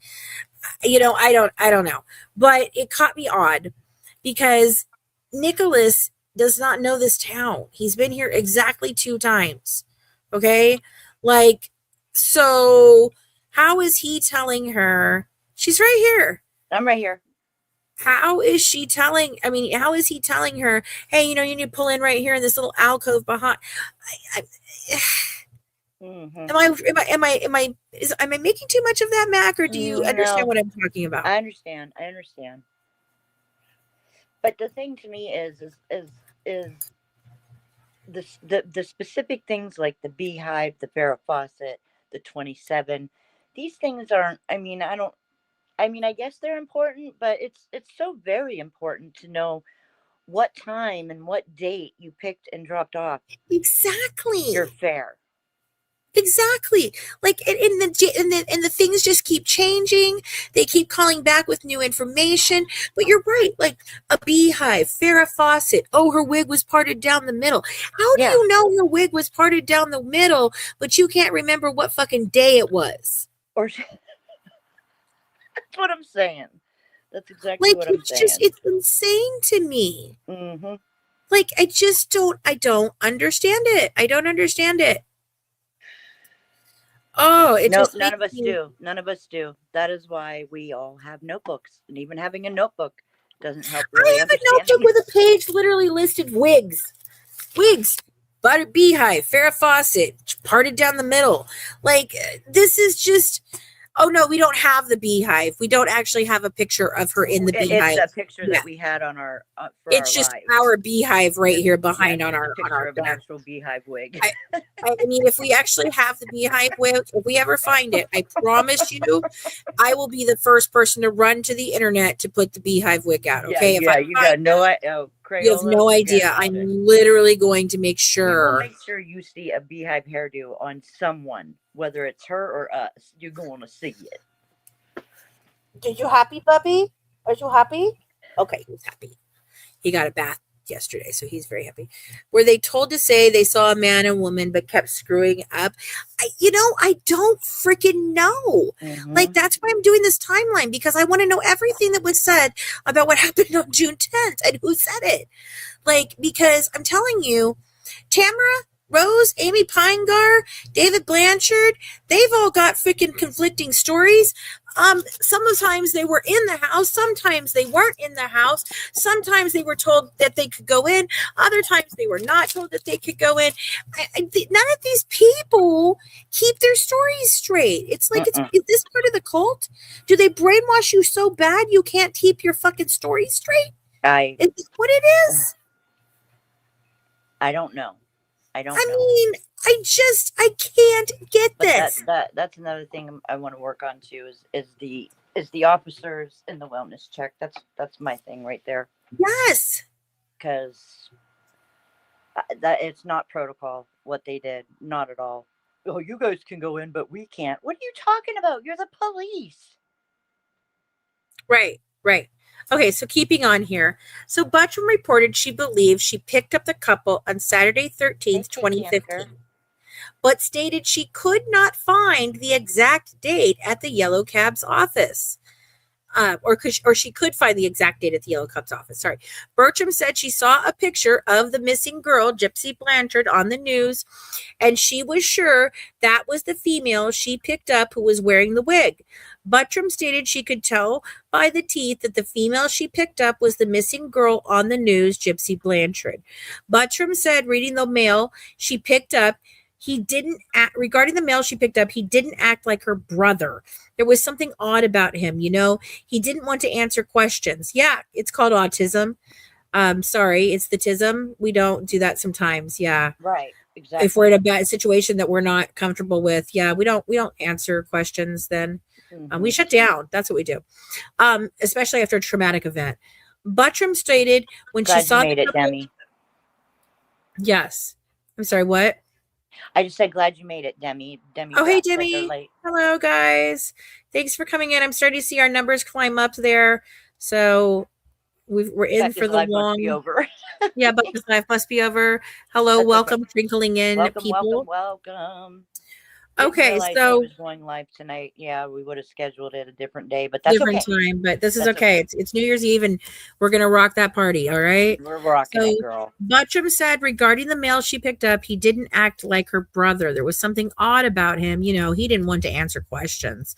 Like, lady, you're not titled to an answer from a freaking fair, dude. Like, I don't want to talk to you. We're not besties. I just want to sit here. Please just take me where I want to go. Buttram stated when she saw the couple at the Greyhound station, they were standing on the outside of the building to the side of the main doors. Buttram advised the mail told her they couldn't get tickets together, which she thought was strange because if they were traveling together, why wouldn't they already have tickets together for the same bus? I asked Buttram what the conversation between the couple was like while they were in the cab with her, and she said they didn't have any conversations. But she just told us about a bunch of okay. Yeah. Buttram reported when the female said she was 14 years old, the male hushed her. Buttram described the male as wearing older, ratty looking light blue jeans and a blue shirt, and he had some type of backpack that he put in the back. Buttram thought the backpack was green, camouflage, or tan color, but stated she couldn't exactly remember. But she remembers that wig. Buttram advised the male was acting nervous and wanted to get into the cab as fast as he could. Buttram said the female was not dressed appropriately for the weather and said the wig she was wearing was black and parted down the middle. Okay, so this is black and parted down middle. Black, parted down middle. Okay. So that's the Farrah Fawcett one that is being described. Black, parted down middle. All right. So we know what we're looking for there. I think I know exactly which one that one is. Okay. So, Buttram stated the overcoat the female wearing was dark colored. Buttram reported the male paid her in cash for the cab ride. Buttram advised when the couple exited the cab, she saw them, walked around the Days Inn building towards the rooms. Buttram stated she had no further information regarding the couple she picked up from the Greyhound and took to Days Inn. I requested Buttram to obtain the dispatch log from the day she picked them up and obtain a copy of her time sheet. Buttram contacted me later in the day on June 15th, 2015, and stated she looked at the dispatch records and she picked the couple up at Greyhound on Thursday, June 11th, 2015, between the hours of 1400 and 1430, and I think that's 2 to 2:30 p.m. On June 24th, 2015, Buttram contacted me by phone. She stated she was able to remember some more details regarding the male and female she drove from the Greyhound station to the Days Inn. Buttram reported she originally thought that the male paid the fare for the cab ride, but has since remembered no, it was remembered that it was actually the female that paid her. And now she's got even more information about it. Buttram advised the female pulled a roll of cash out of a bag, handed her a $10 bill off the top, and told her to keep the change. Buttram stated she also remembered looking in her rearview mirror at the couple and noticing the male had some cuts on his hands. She believed these cuts were on his right hand and described them as more than scratches. Buttram advised she did not make any other stops on the way back to the Days Inn while the male and female were in her cab. Okay, so she calls it in as the 13th, but doesn't know, just like the other person calls it in as the 13th and doesn't know. And it happens to be on June 11th between 2 and 2:30 p.m. Like, it just, what the fuck? Can nobody keep anything straight? Like, seriously? Nope. Okay, Nope. and so now I have hold on, we've got another thing that I'm going to show you guys to go with this. So she says that there's scratches, right? And they're more than, she said they're more than just scratches. There's cuts on his hands and stuff. So I'm going to show you guys the wounds of the crime scene photo, or the, not crime scene, but the wounds taken at the pictures of the wounds taken at Oh yeah, I'm I sorry. want to see these. Yeah, these are really good at the station. And it's not just Nick, it's also her pictures. Is this the one I'm on? No. Right? When you lie, yeah.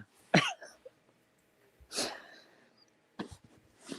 kind of hard to keep it straight when you're a big fat liar. Here it is. Okay, got it. All right, so we're gonna share these. Ow.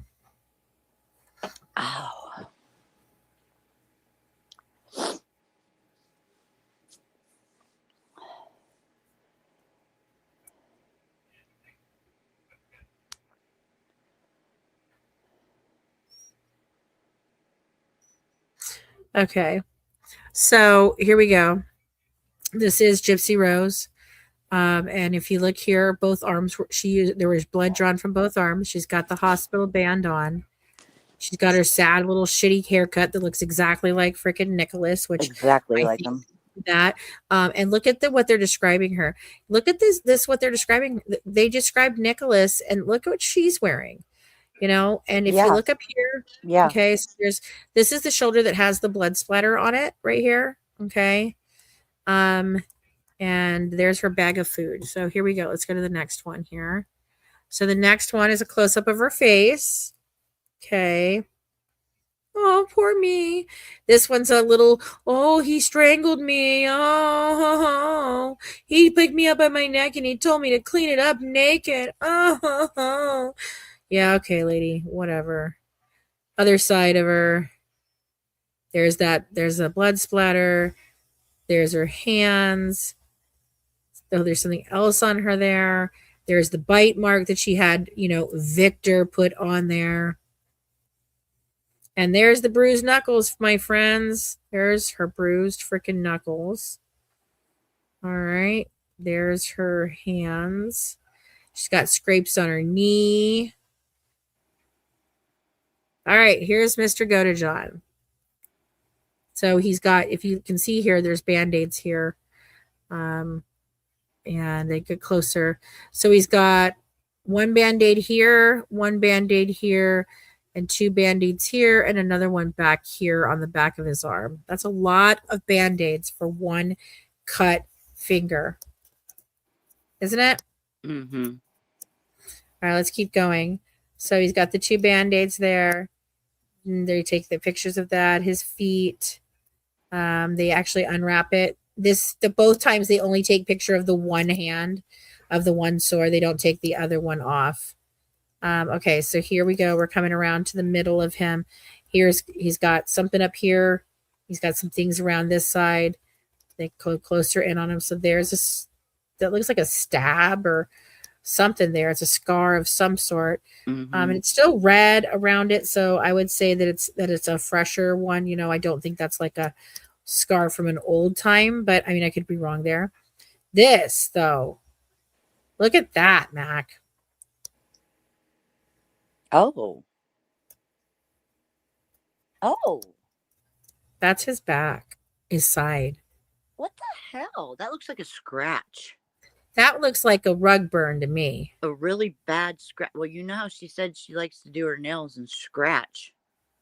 Yes. But that's significant. Look at that. Yeah, it's very significant. Look how long it is. I know. Why would I you know. have that? Yeah, it's right. Like that's seriously, a sex why scratch. would That's he true. have That is a sex. Yeah, that could be a sex scratch. That could be a sex scratch. Knife play. I would think so, since you know we've got the. Yeah. That she, I just. Do you see that picture? You see that picture? Yeah, that's a good possibility. Knife play is a good possibility. Is Harley? Yeah. I was just dressing up. That was taken in October, and I didn't post them till almost now. And I was just playing Harley Quinn, except that Gypsy, I think Dan's mom saw that picture, didn't she? And she was very concerned and alerted your mother. And this is the same woman who has custody of all of Dan's kids, and she pushed her way into your house, and there's war between Dan and his new girlfriend if they did this to me. My godmother saw this. Well, not my real godmother, but you know, a woman like a godmother to me. Right. And Ruby likes to scratch and claw and torture. She sure does. And there's going to be lots of blood and gore. Yes. Yes. Ruby does like that. She does. Like, I mean, come on now. You know, I'm telling you too, watching these videos, I'm seeing who she is in her videos since she's gotten out. Like the latest Harley Quinn one I saw was exactly like the one she sent to Nina about how she has a Chad. Yes. And she's all, keep making content. Does that at the end, clicks it, and she does the same thing in this Harley Quinn thing. And I'm like, oh my God, I want to go through the TV, man. Yes, Dee Dee did have scratches. Yes, she did. Yes. Yeah, because they were trying to blame the cat, remember? Yeah, they were trying to blame the cat. That's what they were trying to do. Dinah tried to tell everybody the cat was trapped inside there eating, you know, pieces of her body. Please. Yeah. You know, as if it's not bad enough. Now you're going to put that out there. Like, don't. Someone's in the kitchen with Dinah. Someone's in the kitchen. I don't know. Because Dinah's not anyone. But she can strum her banjo. And she there we go. Sings fee-fi, fiddly-I-O. Oh, fee-fi, fiddly-I-O. Fee-fi, fiddly-I-O. Strumming on the old banjo. Yeah. Might as well sing for her, because you know when we say her name, she's going to come running. So we might as well give her a song. I swear to God, they're like Beetlejuice. You say their name 3 times and they appear. Oh my God, Dinah, get over there. She said your name. Oh my God. Yeah. Okay, so we've got, alrighty guys, where are we at? It's almost 10. I'm going to check on my husband in a minute, but I really do want to read this next Janice Butt Ram. Yeah, her next one. Hold on. Okay, so I can't help myself. I'm so mature. Butt Ram. Oh, thank you, Jean Truitt. Thank you. Thank you so much, Jean. All right, let's go to the next one here.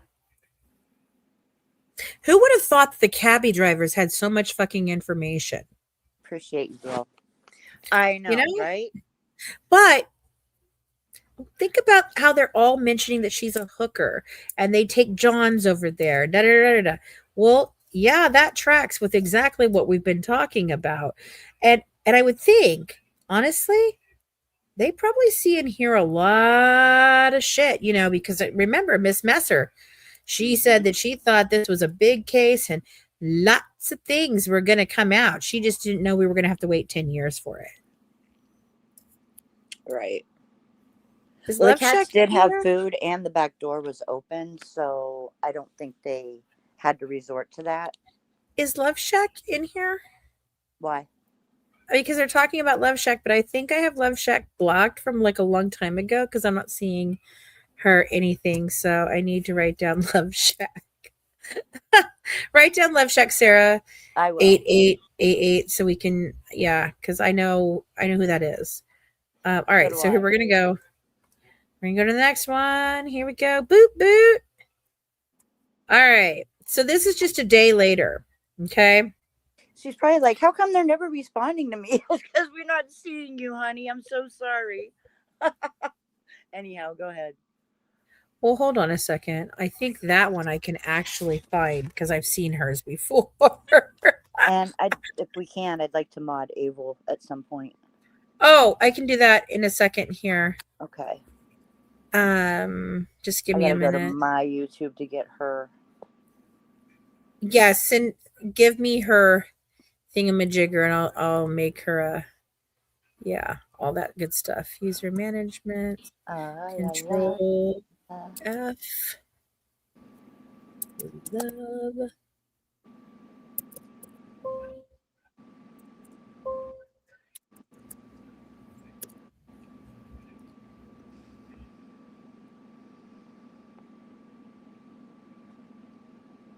You see, I swear I have seen her, but it's not finding her either. Like every single time I can't see somebody, I go and I look and they're not there and it's really weird. I got her. You got it? Yeah, I found her. In yours or in mine? In mine. Okay, hold on. Then if you have her, I'm sure I have her somewhere. I'm going through them. I try. Oh man, these all these names are bringing up so many memories. Oh my god. I don't think I have as many as you, but yeah. No, I have like 400 of them blocked, but I had a lot of people blocked from before when we had all the bullshit with Natasha back in the day. So I already had a lot of people. I should start seeing her stuff now. I don't see it yet. I still don't see it. The Love Shack is a little old place where. Yep, I got you now, girl. Okay, well, I'm not seeing her. I don't see it and it's not finding her, so I don't know why I can't see her. I don't know if she's got me blocked. I'll put her up on stage if she says anything. You know what I mean? Yeah.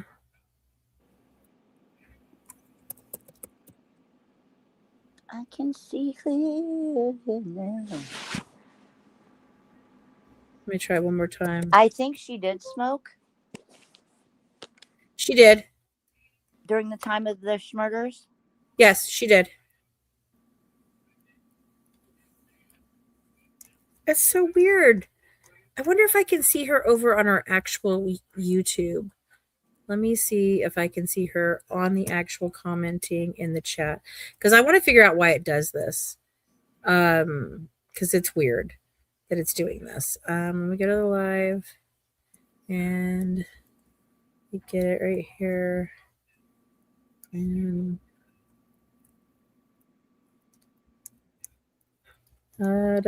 sorry guys. Sorry, but I definitely want to figure out why it's doing this. Oh my god, you said sorry and it set my Siri off. What? You said sorry. What did you say? And my iPad thought you were talking. talking. Oh, it set your Siri off. Yeah. And my Siri went off.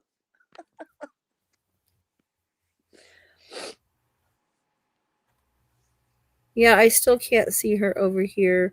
That makes no sense to me. I don't know. We got to get her and Misbehaving. Like, I don't understand why they're not. I don't get it. I don't know why I can't find them. I never can find them. We can do it. We'll do it because I have it written down, Okay, we'll figure it and out. then we can All get right, guys, Abel. back to what we were doing. Meanwhile, back on the farm. No, let's get Abel real quick. Oh, yeah, I have to do that over here. Let me see here. At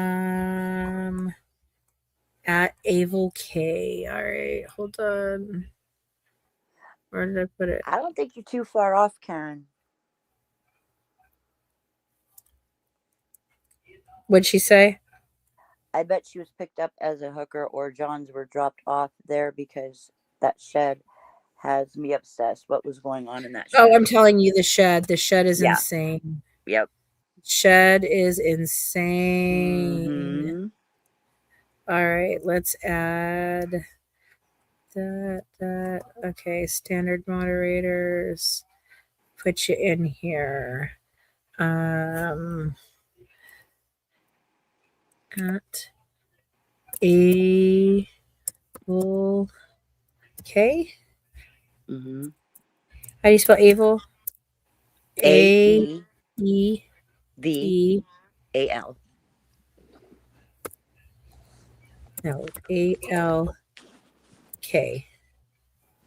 Why is it? Oh, there. You are an approved. Okay, so hold on. A-E-V-A-L-K. Why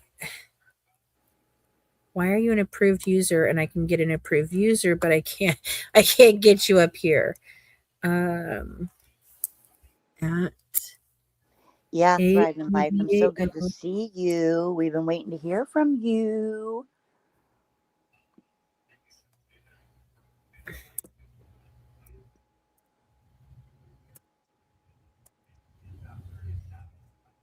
There was something else going on in that shed, though, full show. And it kills me how David Blanchard called it her playroom.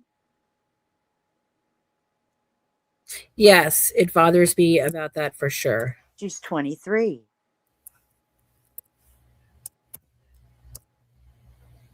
Either she really is. I can't find her now, and this is annoying me. Like, I'm getting really annoyed with this shit. I can't find Avel to put her in here. It's like not finding her. I'll have to mod her at another time. That's fine. We'll get her. So annoying. So annoying. Or him. I don't know. And it won't let me do it over here. It won't let me mod them over here All I know is I either. like him a lot. Okay. Well, her, him, whoever it is, yes. Pointed out some suspicious matter on the walls behind the toddle bed a few years ago. Yep, exactly. All right, so let's get through this Janice Buttram because she's going to call back. So she now is contacting them again. All right. Okay. On June 16, 2015, I received the logs for the drivers of Yellow Cab. And I called Yellow Cab and requested the logs earlier that day for the time period of June 9th through June 15th. I had a subpoena for the records, which I served to Sherry Perkins, custodian of the records. When she arrived at Sherry's office to provide the records, I gave Sherry a couple of witness statements forms since she has employees that work unusual hours. She said some even set their own hours. I asked her to give the forms to any employees that may recall giving a ride to someone they believed to be involved with the homicide of Claudinia Blanchard, 2103 West Volunteer Way. I advised I would contact her soon and schedule a time to interview all employees and information. So on June 17th, 2015 at 17:06 hours, I went to Yellow Cab and interviewed John Harmond and Sherry Messer. While there, I picked up a written statement that Janice Buttram had completed earlier in the day. We don't need her identifying stuff there. I was not expecting to receive any information from Janice because she had been to the sheriff's office earlier in the week and spoke with Detective Joseph Fletcher. Please refer to Detective Fletcher's report regarding his interview with Janice. So now this is Walker. This is Sergeant Walker talking to her. After returning to my office, I looked at Yellow Cab log sheet with Janice's name on it. The log was dated June 11th, 2015. No times were listed on the log, but there were numbers 1 through 12 where this time is supposed to be written. Address of pickup and address of destination were listed. The pickup address beside number 12 said Greyhound, and the destination was written as Days Inn. Janice's written statement said that on June 11th, 2015, she picked them up at Greyhound early in the afternoon and she dropped them off at Days Inn. She said she spoke with the couple for 10 or 15 minutes. Janice said the female told her that her name was Gypsy Rose because, when you commit a murder, you just go around telling everybody your fucking name. Yeah, her age or her name? Her age, her name. Oh, wait, it gets better in this one, though. Yeah. Janice remarked there was a movie named Gypsy. And we've talked about this before. And you know how they told us, oh, no. She wasn't named for Gypsy Rose Lee. She was named Gypsy for whatever and Rose because of Guns N' Roses being her daddy's favorite Bobby. But yeah, some bullshit, right? Bullshit. But here she's telling her, yeah, I saw the movie. That was her namesake, and it was her mother's favorite movie. And Janice said she did not know what to think when Gypsy Rose told her that she was made to be like that little girl. Janice said the male did not speak very much and seemed nervous. She said he told her he was from the Milwaukee, Wisconsin area. Gypsy Rose told Janice she was 14 years old and traveling with her brother. Now, remember, it doesn't seem like she's describing him as evil here, but hey, a real evil look to him. Mm-hmm. Janice said Gypsy Rose acted very young and talked childish. Janice asked the girl was wearing an old black wig and was covered with clothing that was too hot for the afternoon heat. Janice stated the male told her he was Gypsy Rose's brother and they were trying to get on the same bus back home. What? Yeah, 1 second. He said he could not get her on his bus, so they were going to return to Days Inn and wait for a different bus. Janice said the couple told her they had been staying at Days Inn since the day before. Janice said the couple did not appear to be brother and sister because they were touching each other too much. She said the female paid the cab fare and had a large stack rolled up. Janice said after the couple got out of the cab and ran to their room, written as Janice wrote. I did not call Janice or re-interview her since she had spoken with Detective Fletcher, and a copy of Janice's statement was placed with the report, and the original was placed in the file. And guess what, guys? Of course, we don't have it. Of course not. Of course not. Another one we don't have. Yes, another redaction. Like,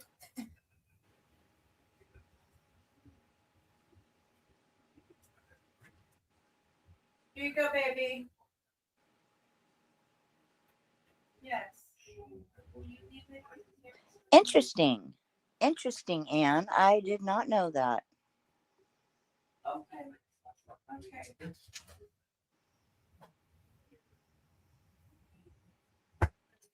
Yes. They could pretend to be brother and sister while they were stealing. Yeah. Let me just check on my husband.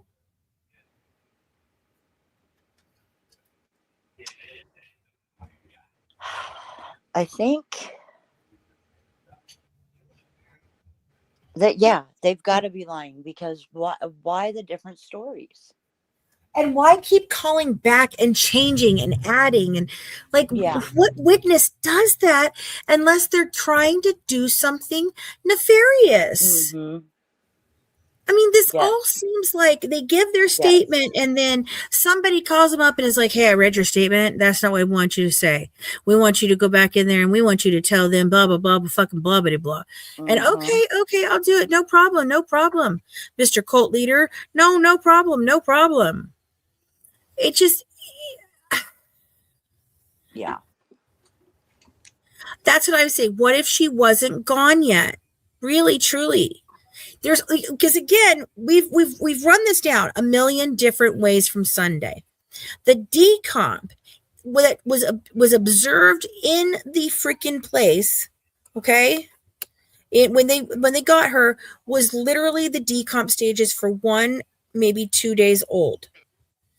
Okay, so that means she didn't die on the 9th or the 10th, and she was actually, killed closer to the 15th when they're found, right? Mm-hmm, mm-hmm. Or we have the decomp situation where they have access to a a storage space, a warehouse that they throw industrial parties and they book local acts into, not local acts, I'm sorry, nationwide acts into. They're very heavy in the music scene. Gypsy was very heavy into the music scene. She wanted to go meet all the celebrities. She wanted to meet all the people. She went to all the concerts. She got $5,000 from Miranda Lambert, $5,000 from Blake Shelton. Like, I mean, were you picking up what I'm laying down now, guys? Like, Yeah. there's only two possibilities. Sarah wants to know, the driver was taking them from where to where again in this one? This one was from the Greyhound bus to the Days Inn. So Okay. when they went to go buy, In Missouri. this is the 11th where they went to go buy the ticket for her and couldn't get one. So then they had to buy a ticket for the 12th, which was the next day. And they leave on the 12th and they arrive in Wisconsin on the 13th. Yes. Okay. Okay. So here we go. And she also said she believes that Gypsy returned to that house at some point. I never thought about that. That's a thought. That's a thought. I always thought she did. I thought she did too. I thought something like that could have happened. Mm-hmm. The 13th is bothering me that all of them think something happened on the 13th. And then 13. I know. That's what I said. Did she like text people and put that 13 in their heads or something? Like, what is happening? Yeah. Who would have convinced the drivers to do that? What? Well, you know, the whole okay. town seems to be pretty Okay. corrupt. I mean, Okay. you know, like I said, the Thank cops you. are letting the civilians go in before they go in on a wellness check. None of it makes sense. None of it. No, so the June 2nd was the full moon. I bet you that's the day she fucking got robbed. Okay, so hold on. Did we Twitty get through and this Zombie one? says it could also be Dee Dee didn't die straight away, that they thought she was dead but died days later. Yeah, that's why I have a problem with the ME putting the freaking time frame of when the body was dead as June 15th or Yes, June ma'am. 14th at freaking 3:15 in the afternoon when the supposed calls went out. Right? Where are the supposed calls? Where are the calls from Kim Blanchard and Amy Pinegar and all those that called into 911? Where are those calls? Do we have those yet? And then Abel has a good point. With her diabetes issue and no medication, could she have been left to die? Someone came back and checked, found her gone, and called to tell, do the post on Facebook. Yep. So I think. I mean, this is why I like having the chats and I like doing these discussions, because you just throw stuff out. Like Karen says, she's just throwing stuff out right now, which is what you have to do in order to get to the truth to things. Because right now we're only left with this, with all the and somebody, and again, I'm not accusing any person specifically, but somebody doing this shit is not helping. This is not helping. You what have was the postmark. Do we know the postmark on the weapon, on the knife? I'll have to look and see. I haven't got that far yet. We do have it somewhere, and both knives were recovered, by the way. Yeah, I don't know if you know that, Sarah. We talked about that in the last one. That the other one was recovered in the trash at the house. Right. Okay, so I've got that one done now. I always wonder, they kept saying two knives. And I'm like, all right, well, where is the second one? Irreverent Elizabeth, welcome back. Do not start your nonsense. She's not. I understand what you're saying there, but you are the one that keeps trying to just explain anything and everything away, and it's infuriating. But you said this seems like the driver would be risking their job and freedom to do that. What an odd thing to do. Again, we are dealing with con artists and murderers and a possible cult. It's not that odd, baby. It's not that odd. Yeah, it's pretty, and it does seem odd. I agree, though. I agree. From the outside looking in, this seems very extremely odd. And I don't know how new you are with us, Elizabeth, or to the case. It just goes so deep and deep and deep and deep. And now that these are coming out and we're able to see things that we were already speculating about, but now we're able to put it into place. We're not throwing this out here willy-nilly. Okay, this is stuff that we've talked to people that live in the town. We have sources that are from the town. I have Thrive and Life is still in here. She can speak, or he can speak for what's going on there. It's very corrupt, very, very corrupt, and it seems so far-fetched, but it's not. I mean, look at the videos. Just look at her in the videos. June 11th. And I don't think the videos are all postmarked June 11th. June 11th, Sarah. June 11th. So that would track with her getting the Dee Dee's DNA being on there, because it would be after what they said is the said murder. But if you're thinking that she wasn't dead yet, yeah, they're or the same, whatever. Sarah. I mean, okay, so let's talk this through. The thing is they did recover both knives. What if they recovered one of the knives and said that that was the knife that was mailed, and the other knife that didn't get mailed is the one that doesn't have the DNA on it? Like, I don't know. I don't know. I don't know. I really don't know. Well, Things are so messed with this. That's a good question. I'm going to write it Why down. wouldn't the lowly tax driver? Yeah. I want to put out the report about the other knife being found. Yes, I want to put out a report about that. I also want to do. Because I want to bringing talk up about a good point about the two knives supposedly bought identical were right. the Husky knives. Are.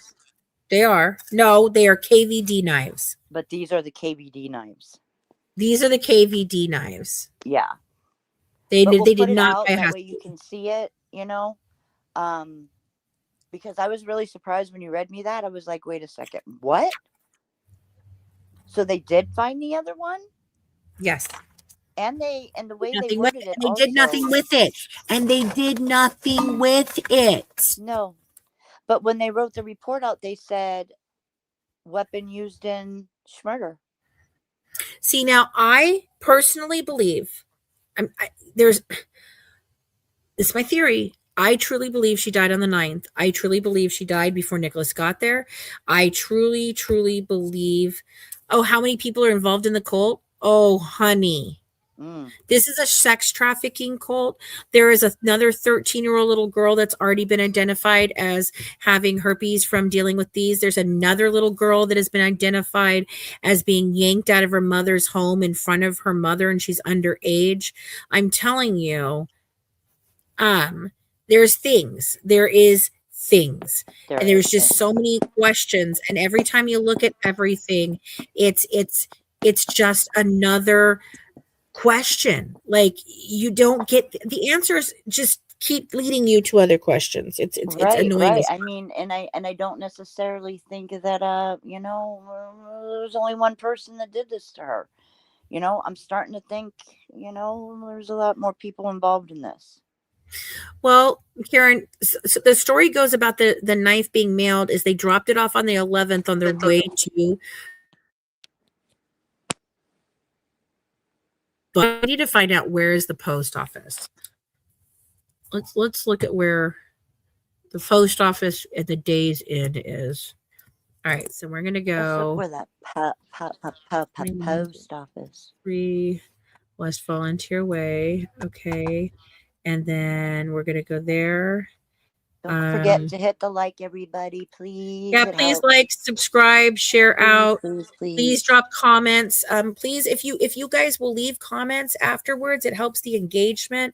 Anything that you can do would be fantastic. Yeah, and I try to check in, and so do you. We check in and out throughout the day. I love the input. I really do. I love seeing other people's thoughts, opinions. I like thinking outside what we might be thinking. You know what I mean? I do. Address. This is how we solve things, you know? What's the address of the Days Inn?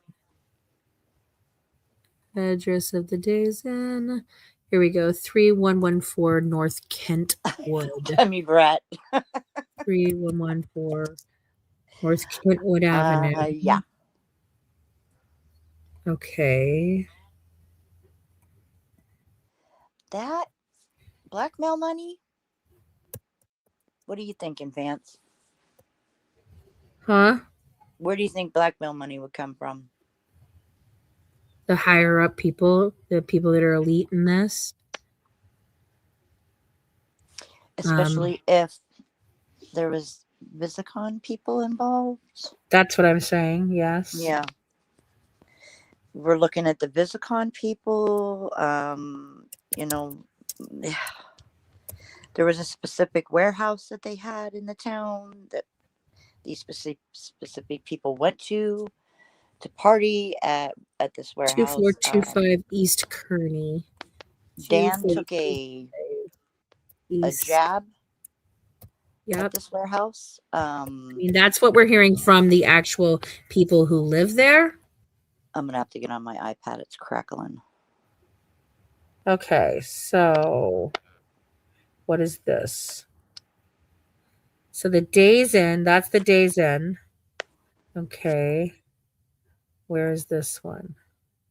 You see where the post office is. Okay, so all right, let me show this screen here, you guys, so we can look at this quick. Remove.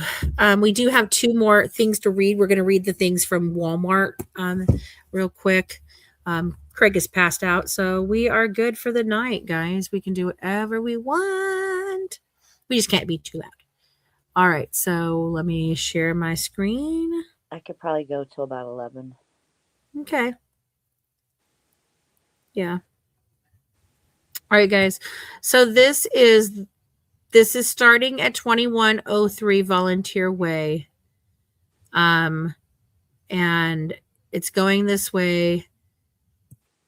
There's the zoo. Okay. And you walk all the way down here. This is the post office right here. Right here. Can you guys see it? Mm-hmm. That's the post office. If you keep going back up here, that's the Days Inn. And this is the Greyhound bus station.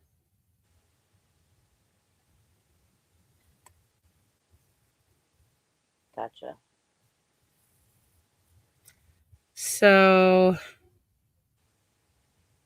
how long is it from her house to there to there? Okay, so from the house, I'm going to take that one off, and I'm going to take that one off. It's an 11-minute. Okay, so to walk from that to Grant Area Avenue, where the post office is from her house, that's an hour and 43 minutes. So then we want to go back over here. So let's add that one, and let's take out Volunteer Way. So we're going over here to, where are you? Right over here. Okay, and I'm going to take Volunteer Way out now. So let's stay here. Is there another one somewhere in between here and here? Okay, so let me do this here. No, we're going to go right there. So add the destination there. Okay, so is there another one? Let's take this post office out. Okay, so this is from Days Inn to the Greyhound is an hour and 19 minutes. I'm trying to find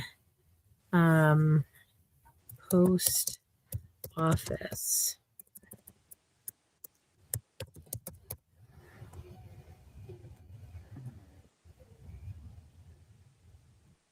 between here and here. So was Nick supposed to leave on Is the there a post 11th? office? No, it's the same post office. No. Originally, Nick was supposed to leave on Wednesday. He was supposed to get there on Wednesday, and they were supposed to leave by Friday or Saturday. And then she bought him the ticket coming in and got the ticket for the 11th for him to go back. If he had come in on But they Wednesday, couldn't get her. that's what the Sarah's 11th. asking, so they couldn't get her a ticket until the 12th? Right. Right. So he. Right. Hang on.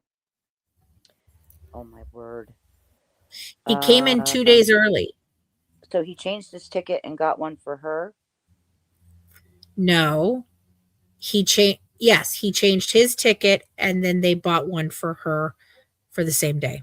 And when was she supposed to meet Dan? Thursday. Well, it's not Dan. It's Sebastian. Oh, Sebastian. And that was supposed to be Thursday, so that would have been the 12th. Hold on. Let me write this down so I can add it to my freaking book of or my spreadsheet. Okay.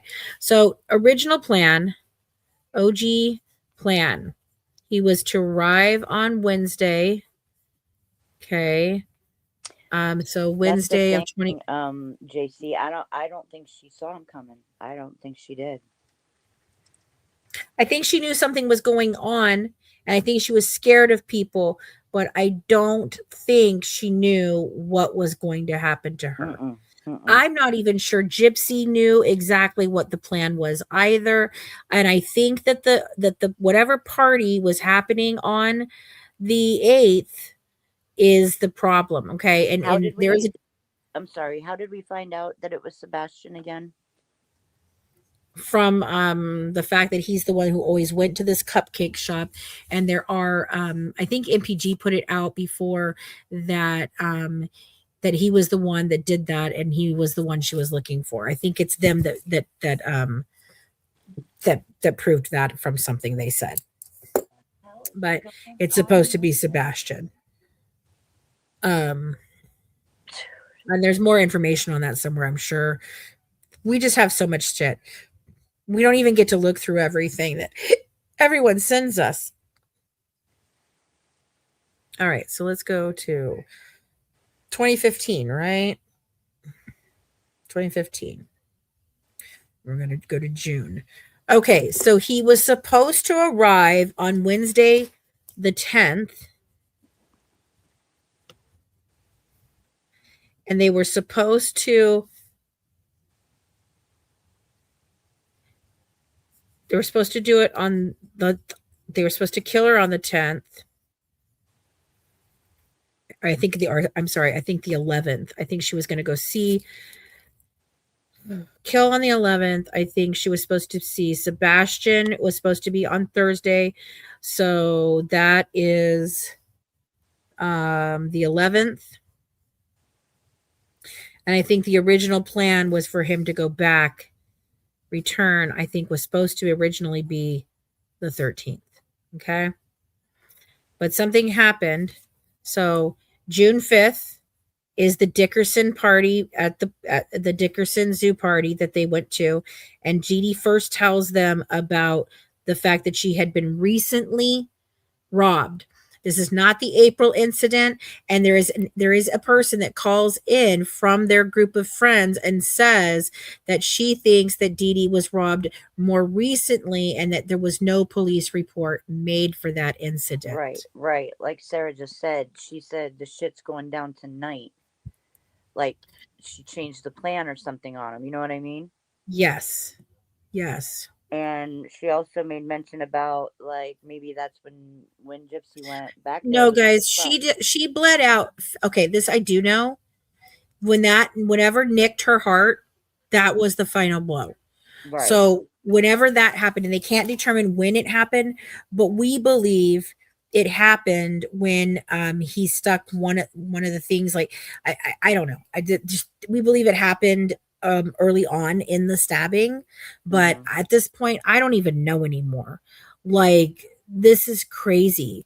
You know, there's the zoo party. Okay, so the zoo party happens. That's where everybody says she's telling everybody that they're telling everybody that they were robbed. Okay, then there is somebody who there is a text message in the records from Dee Dee to Kim.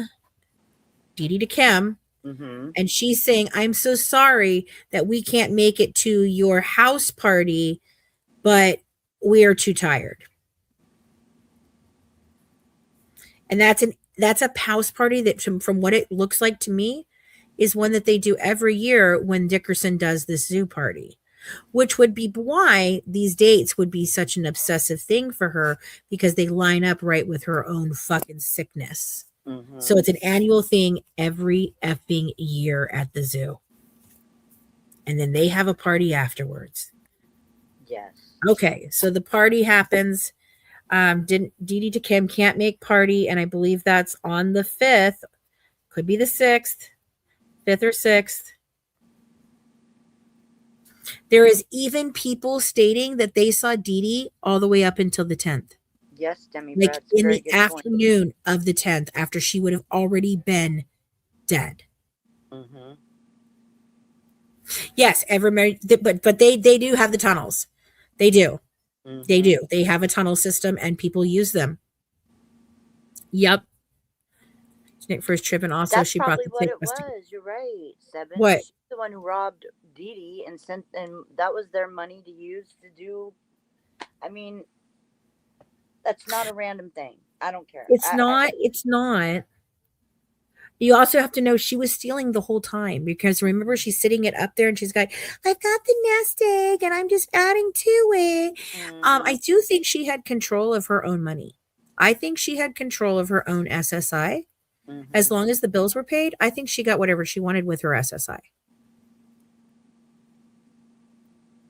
Yeah, between the zoo, yes, and the murder. Mm-hmm. Between zoo and the murder. So, between the zoo and the murder. So between the Tim Blanchard? 5th. Okay, and then they're supposed to leave. So then the new plan, okay, so the new plan, the timeline is he came in on he gets on the bus at 8. He gets on the bus at 8. Departs Wisconsin, WI, on the 8th. He arrives on the 9th at 5 something in the morning, 5:30 something in the morning, 5:30 a.m. Allegedly, the act takes place at sometime between midnight and whatever on the 10th. This is when it's supposed to happen, right? Okay. And on the 10th at 5:30 a.m. or 5:45 a.m. or whatever, 5:48 a.m. they're picked up. Pick up. And then they go to the bus station, on the 11th. They go back to the Days Inn on the 11th. And then on the 12th, they depart Springfield on the 12th. Spring on the 12th. And they are in Waukesha early morning of the 13th. Okay. So, is the plan was to leave with Nick? Why not buy her ticket? Yeah, see, no, exactly. She never planned to leave with Nick. I don't believe that's the truth at all. Something happened and that became the plan. And she even says that she didn't get the taser. Why you would need a taser for a woman sleeping in her bed that you said took sleeping medications, and you could have just given her a little tiny honey shot of her freaking insulin is beyond me. They also didn't use the duct tape, they didn't use the handcuffs, and they didn't use a taser. So what were they really going? Just want to murder her. She wanted to hurt her. Her. That's In the every thing. That's what possible really, horrible really way. sticks out to me. Is like, there's. I mean, if you just wanted to get, there was so many more humane ways than the way she went about it. So I really feel, and the specific knife that they use. I mean, dude, she wanted to cause her pain, and that's more bothersome to me than anything. And the fact that you see her knuckles all bruised up, dude, I think she was giving her a workover before it happened.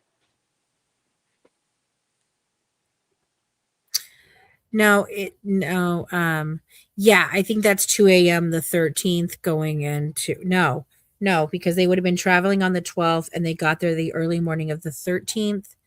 I'm gonna have to look at when Stephanie says she picks them up because I have the 13th early morning, and it's not Stephanie picking them up. It's his stepdad. His stepdad picks them up. I think.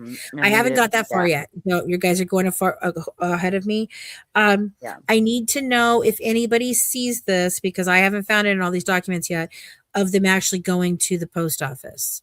Because if they didn't actually take a cab, there's no way they could have walked to this post office from where they were. Hour and a half each way. No fucking way. They're not doing that. Okay. Yes. So if that happened on the 11th, who put it in the fucking mail? Who put it in the mail? Right. Who was it? I know that's what they said, Yo Mama Ryan jokes, but I'm reading in a report that I don't think it went that way. I think something else went that way. So again, very weird. Yeah, they took a cab everywhere. So how do we not have a cab to the post office? Because if we don't have a cab to the post office, again, it didn't happen. Right. Someone else had to do this. Right. Mm-hmm. Where's the cab ride?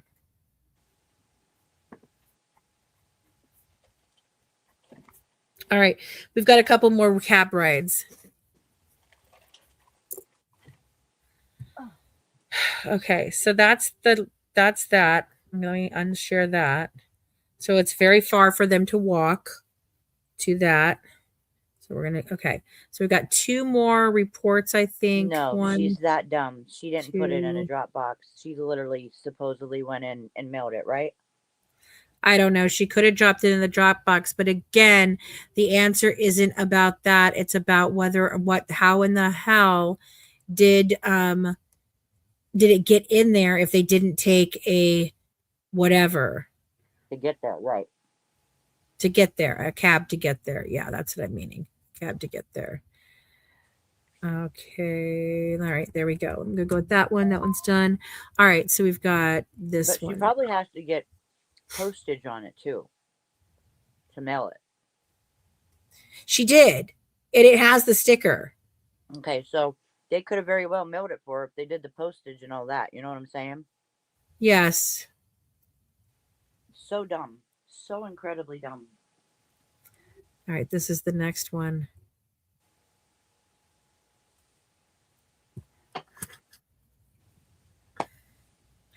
Okay. They went to the post office. Exactly. They both said they went to the post office. But how? Right? How? Where's the cab ride? Both said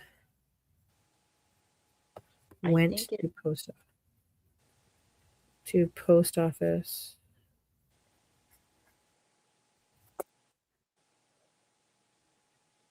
Let me see here. I think they just put it in a manila envelope. Yes, they just put it in manila envelope. Let me see if I can get more information about this. Did they have the sheath? Was the sheath on the blade? Just a minute, guys. Hold on.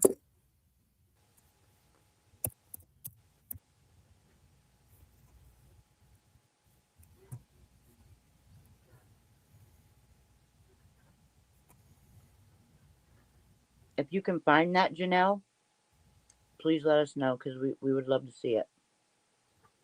Okay, hold on. 9500 1111. 9500. Come on, will you type in here, please? 9500.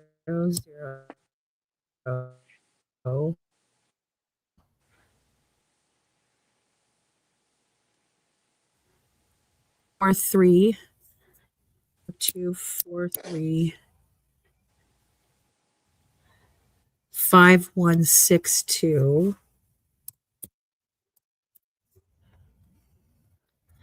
422878 422878 track.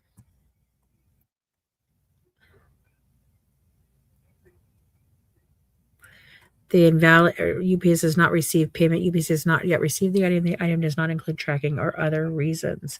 Hold the phone. Let me look at this one more time.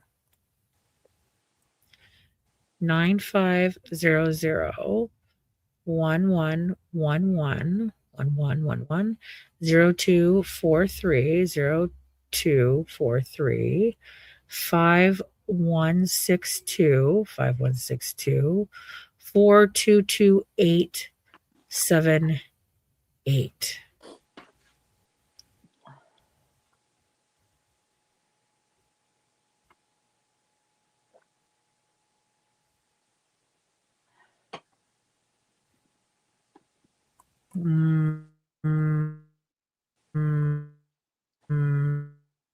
That would have to be Gypsy that would put a freaking voodoo hex. I don't think Nick would be able to do all that. Honestly, I truly feel like Nick was really trying to keep up with her.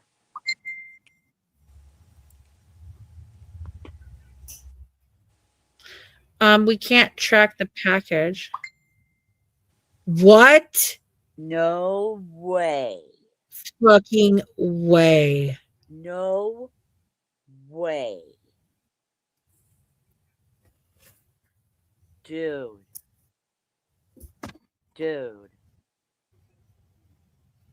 Which one is it? The top one or the bottom one? Hold on.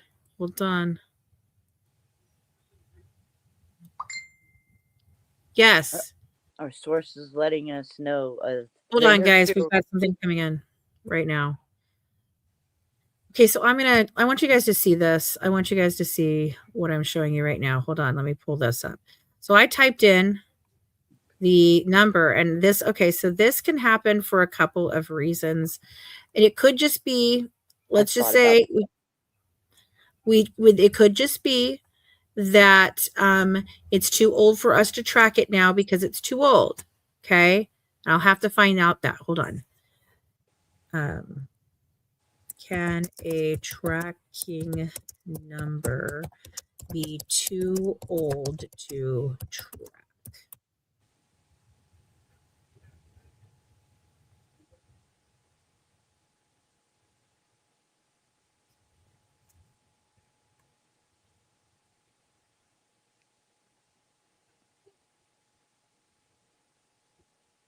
Okay, so online tracking could be wrong because it's so long ago.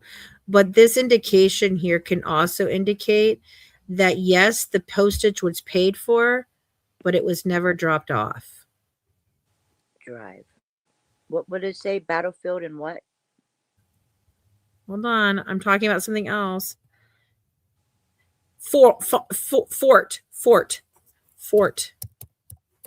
I've got the address. Okay. I've got the address. What is it? It's Battlefield and Fort. Well, she's got it now. Hold on. So are we talking about the 31? No, that's not the right one. Which one are we talking about now? Jesus fucking Christ. The Battlefield number. Hold on. Who picked up the Battlefield? That's Sherry. That's Sherry 13th, Messer. right? That's Sherry Messer. Yes. That is Sherry Messer. Somebody that looks similar to Nick. Dude.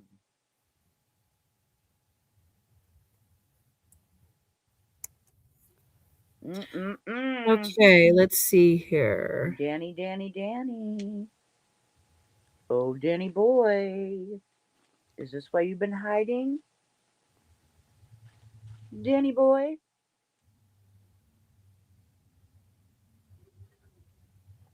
Looking in windows? Is that what you were doing? Why don't they have the address from the fucking come and go on Battlefield? Well, here, hold on. Let's just Do this. Come. No, not lum. Christ, I don't know, Elizabeth. I doubt if the post office is in on it, Oh. but all I can say No, is the post office wouldn't be in on it. You can go in and you can do that. You can even print those online if she had a printer, like you can print that sticker like that yeah, you can. on your printer thing. And this is way back then you could do this still. And then you're supposed to take it to the post office and drop it off.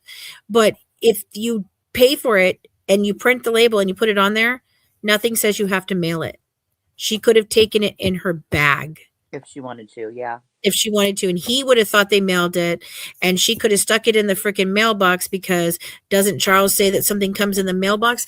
And see, the timeline is off again about them arriving, because they talk about being there for a couple of days, but by this timeline, they don't get there till the day before. Mm-hmm. They get there on the 12th, and then by the 13th, they leave on the 12th, they get there by the 13th. By the 14th, she's already made the post halfway through the day. That's it. Is there a postmark? We got to see the postmark if there's one. Yeah, I know. I'm looking. I'm trying to see that right now too. Okay. But I'm trying to see where the come and go is. Questions. Come and go Springfield. Okay, Battlefield. Come and go.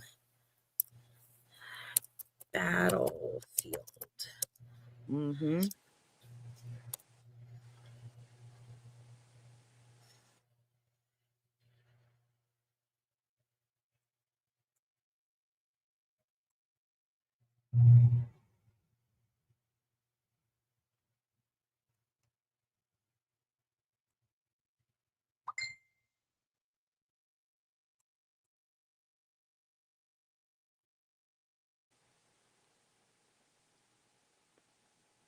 What is she showing us? It's a 4-minute drive away from Fort and Battlefield that you said in the video to the house they lived at. Oh my God. You're kidding me. Okay, so on the 13th, the address of come and go is the 2031 East Battlefield. And their house, which one did you circle? That's the right one. Source. Which one did you circle? That's the right one. Because you circled 2 of them, and I'm sure both of them are important, but which one is the house that we're talking about, Chris, currently lived at? I don't know if she's in here with us right now. I think she is. She's listening to us because okay. Because there's no way she figured that out from what she said she's listening. Across the street, you said it was Battlefield and what? Okay, so hold on. We've got 2 addresses here. Are we talking about 64? Exactly, Elizabeth. Exactly. Is it the Oh. Mm-hmm.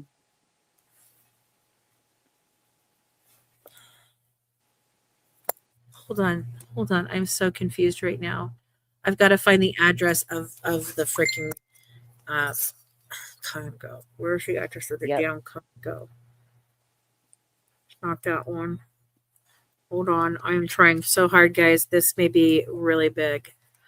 Okay. That's Buttram. Walker. Search Walmart. Obituary. Wow. What? Just him and Ace had a bunch of guys that all lived together around there. No, I know, for years. That's what I said. Yeah. They moved around together, and Ace is the one that has the bad side, and so does fucking Dan. Right. Why would Nick be by Dan? I don't know. All I know is the cab driver that picked him up said that they looked similar to Nick, who she had an affair. What was it? 4 days ago? Yeah. Because it was the same cab driver that took Nick there, correct? It's Sherry Messer. Yes, It's Sherry Messer. Come and go located at Fort and Battlefield on June 14th at 1:52 a.m. 5'11", 6 foot, having short dark hair. She said the man wanted taken to 1105 West Volunteer Way. She said on that drive to the location, she and the male spoke a little bit. No. Wait, were they in Wisconsin? They were supposed to be in Wisconsin. On what, the 13th? Yeah. Yeah, that's what I said. Yeah. Okay. Yes. Hold on, I'm trying to. They gave me the address of the come and go. I just don't remember where it is. Dissertation. Was Dan creeping around at the bus station? Huh? Dan was creeping around at the bus station. That's what they said. Somebody was there. Somebody pointed it out at one point in time. Hold on. All I can say, my friend who's helping us with this, is we have got to get together and really put our heads together, because I really think we're really close. Really close. So Cap says they picked him up on the 13th and the 9th at the hotel.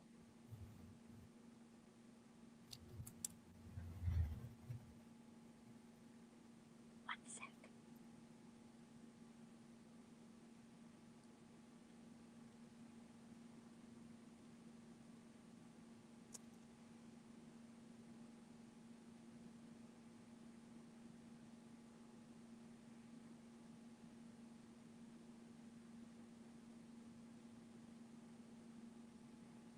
Oh, you thought it was David. That was me that showed you guys the bus station surveillance. Okay, yeah, we were talking about that. Was it you?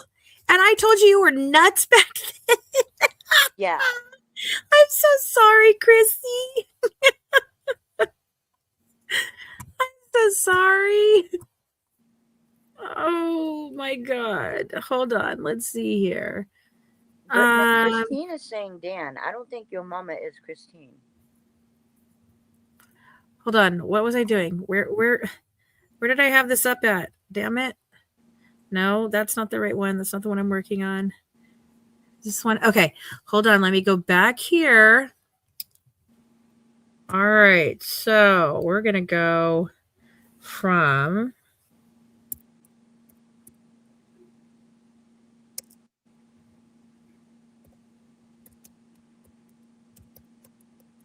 Okay. What'd she say?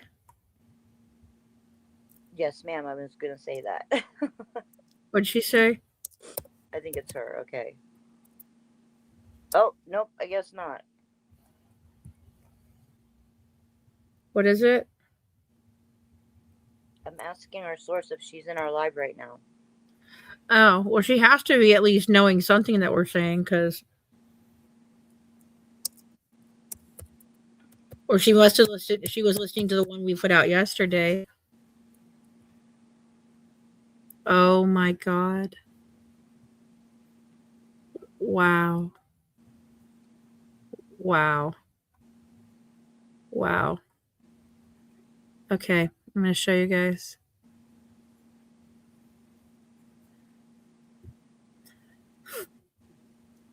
I got you. Okay. What's going on? I know who your mama is. I'm sorry. I know who you are. I actually. No, I know who Yo Mama is. I know who Yo Mama is. That's not the source. That's a different source. Yeah. All right, guys, here we go. You want to see? You want to see? Good one. You want to see what we just figured out?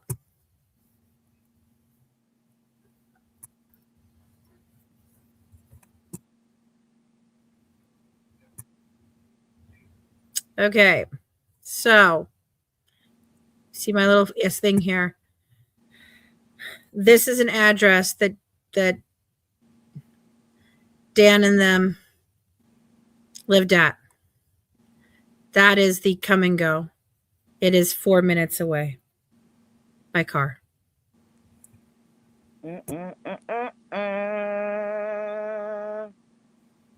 Tell me I don't know my fucking shit. There she is. Hey, Chrissy.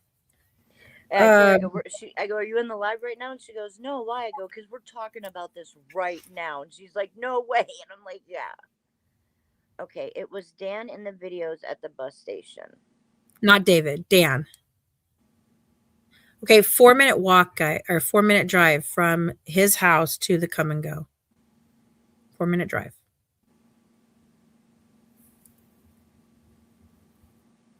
That is insane. That is insane. Okay, so she picked him up on the night, picked Nick up on the 9th from the hotel, Mm-hmm. and picked this other person who looked like Nick. With the strong Wisconsin accent. Was he putting it on? Trying to make them think it was probably Nick? Yeah, no, way too small to be David. No, I know, but no. I understand. I got you now. Because I thought there was a bigger person that was walking around too, and I thought that was David. I thought I remember David down there, but you're right. It's Dan. And Dan at the time. Can I show you guys a Dan photo at the time? Chrissy, can you send me the picture of Dan as the vampire, please? Can you show me that? Can you send me that real quick? I know you have it. You have to have it. I'm a vampire. And now I'm a werewolf. Well, we're not going to get to the other two We're not going to get to the other two cab drives now, but it's okay. I don't think they matter. They just go to Walmart. After what she just said, I'm thinking we need to halt and look into this. Thanks, Chrissy. Appreciate you, girl. And Reverend Elizabeth, I think sometimes I take what you're saying wrong, but it's like what the other people do. So I'm having a hard time figuring out your meaning. So I'm trying to be patient with you. Just trying to learn. Yeah, I'm trying to be patient with you. I'm sorry if I sound curt with you. Sometimes I don't mean to be that way. Yeah. I'm just frustrated because a lot of people come in and derail things. Yeah. I think they're fairly new, so they're learning. Yeah, I think so too. Yeah. Okay. So thanks, so Chrissy. we've got, appreciate it. All right, here we go. I mean, this is insane. They did this shit. Fuck me. Allegedly, in my opinion, for entertainment, educational purposes only. Yeah. Nah, they did it. They did that shit. Mm-hmm. No fucking way. You guys are your mind's gonna be fucking blown right now. Hold on.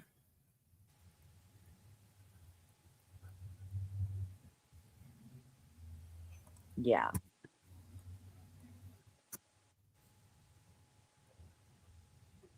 You just don't think it's like you say, you don't think you're going to see it in your town or in real life or whatever, but you're seeing it, man. You're seeing it. That's our friend Dan at the time. I know a lot more men were involved than we all know. Do you need to see it bigger than that, guys? Do you want to see it bigger than that? Yeah, let's see him. Come on. We gotta all right. Well, I've got him there, but let me get it bigger. I have to go to my other thing to get it bigger. Blow him up, shall we? We blow him up. Let's blow his fucking little ass up. You fucking asshole. Happy New Year, Karen. Haircut the same fucking way. Oh my Lord of mercy. Danny Boy and David, it ain't looking too good for all of you. Sebastian, no wonder you blocked me at 3:00 in the morning and didn't believe that, looking Abel. at your I shit. cannot believe that. Did you know that?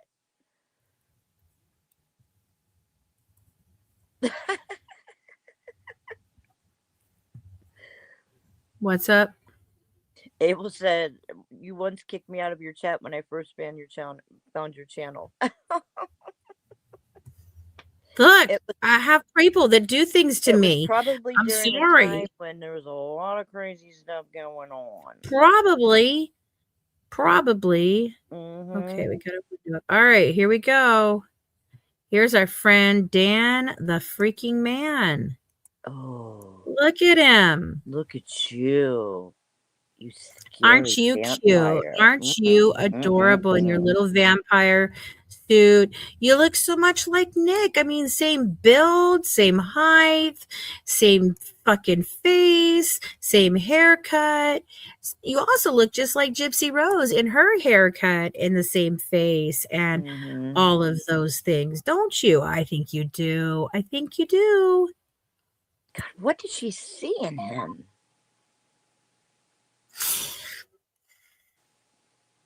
In The this original setting, Victor, if you will. the original Victor. The original That's Victor. video. He started role playing in grade 2 on the school bus. Okay, Chrissy, here's what I think about MPG and something that they put out a long time ago. Okay.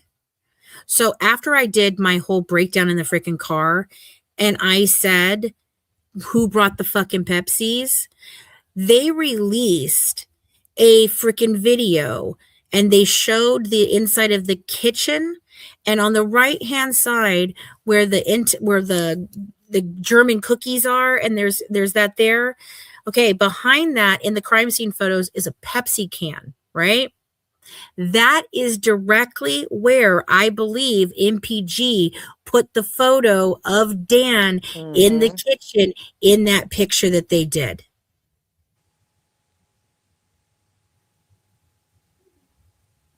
I mean, Is that them telling us that Dan brought the Pepsis? Is that them telling us that Dan was in the kitchen? Because I think Dan was in the kitchen with was he in the kitchen with Dinah, or was he playing, was he Mr. Mustard in the kitchen with the knife? Like, what are we looking at here? I mean, he's not a bad looking dude. Okay. He looks bad. If I thought he was a good person, he could be a good looking dude. But because I know who he is and what he's done, he's foul to me. Or is Dan a part of MPG and trying to be slick? I mean, yeah, I mean, he did testify for him. I'm just so confused. Like, why did they let us believe that that the other Dan was Dan for all those years? Why did Dawn Brown, Christy's bestie, say that to Ryan Lee last year that she's sitting across from Dan's mama and fuck me for making this happen to her? And yeah, because what the fuck? What? Mm-hmm. Yes, true beauty is inside.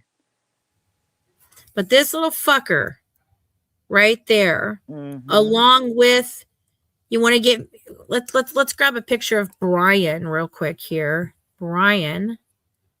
I saw somebody put out a good one the other day. Oh, it's me. I forgot. Chrissy, I need you to verify this screenshot that I'm sending you. It's me. I think she gave it to us, but I want her to see this screenshot. Hold on, let me send it to her. 4 minutes away. 4 minutes away. Is like 4 fucking minutes away, Mac. Huh? 4 minutes away. 4 minutes away. 4 minutes away. Also, Rachel Miller said Dee Dee was being harassed by a woman named Debbie, and her son was stealing pills, and that would be Dan's mom. Is Debbie? That's Dan's mom, friends. That's Dan's mom, who tried to take allegedly tried to take Gypsy Rose away. I know I sent it to you. Where the frick is he was taking other underage girls away? There's a Brian post. No, there's a Dan Glidewell post where Dan Glidewell, here it is. I've got it. Here it is, Chrissy. I'm going to send it to you. Is this really Dan Glidewell, or is this a fake account putting it as Glidewell, Chrissy?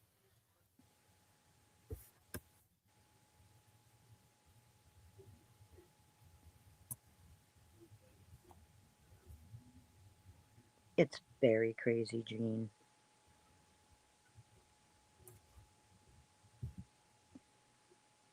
He's a sucker. That's right, he is. He's a vampire sucker.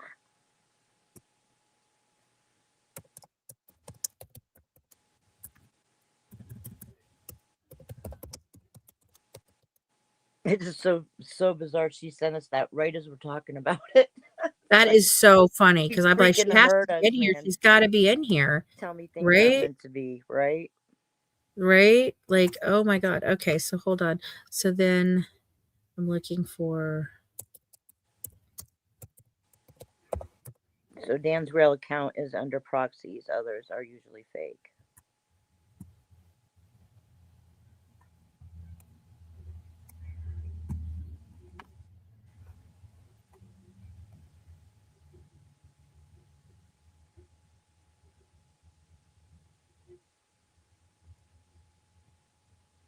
Where is okay, well, this is what this post says, and I just sent it to her, so I'm gonna grab it so I can show you guys it.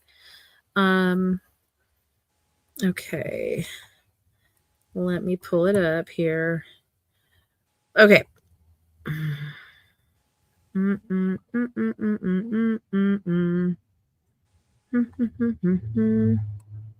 You watched my video on TikTok about it. That is hilarious.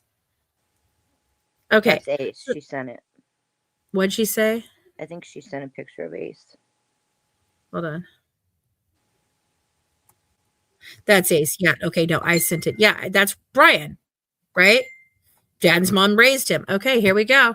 Yeah, that's what I thought. All right, here we go. This is who also lived 4 minutes away Ace at the is time. Brian is Rogers. Dan's cousin. Cousin. Right?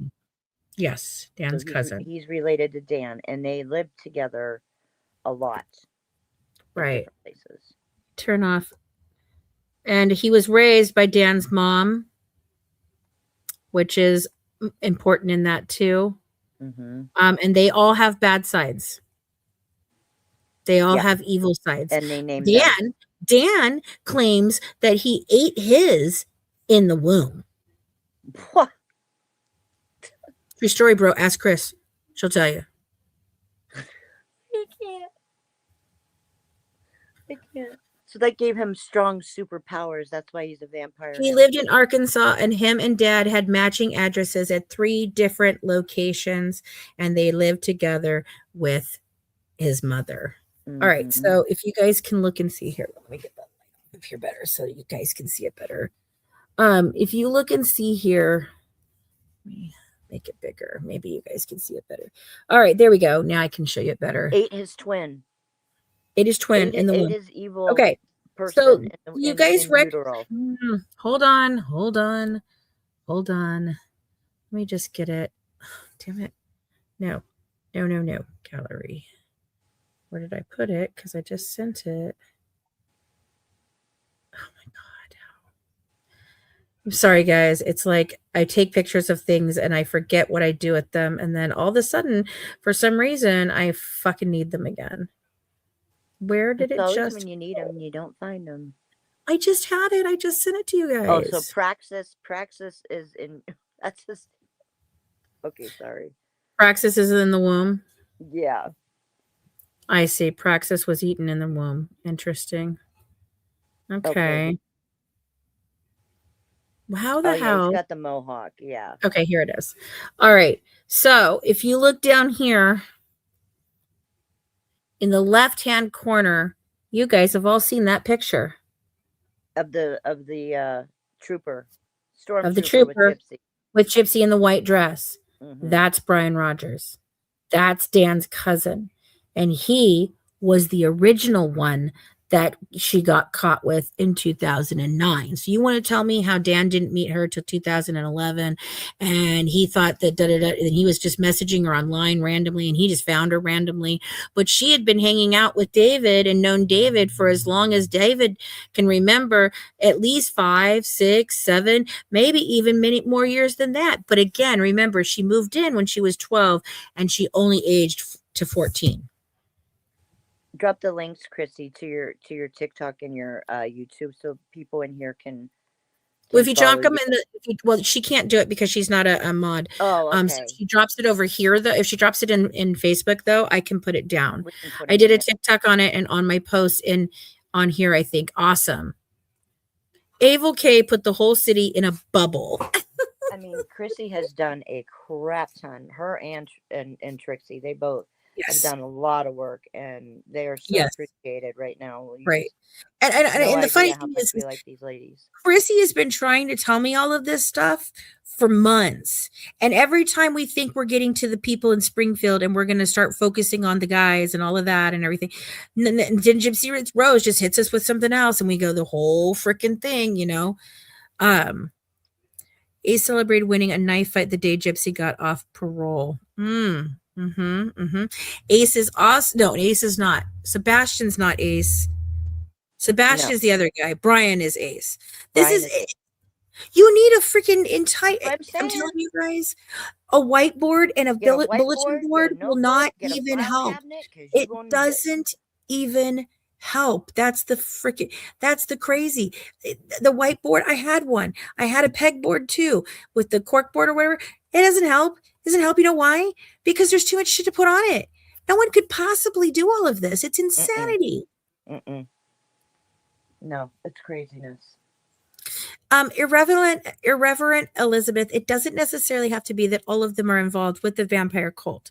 So hotbeds of the like events like this, the Super Bowl, Comic-Con kind of things, music venues.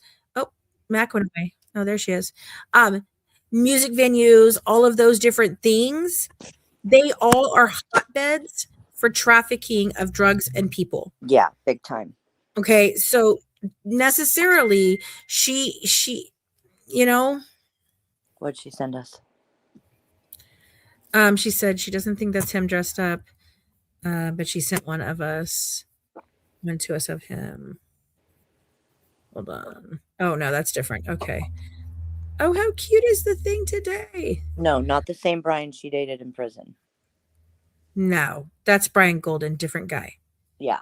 But she did write Sebastian while she was in prison. And Sebastian wrote her while she was in prison. Sebastian wrote her while she was in prison, and he was in prison. There's a lot of He's people with part the of this same group. name, so yeah. Understand the confusion. Best believe. I'm telling you, we just run around in circles.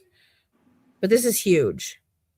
This is huge. But, Chrissy, I'm gonna play your video. Hold on, let's pull it up. Yeah. What's your TikTok? Did you send it to me? Is it True Chrissy there too? True. I'm not sure what she's on TikTok. Chrissy. I can't remember. There you are.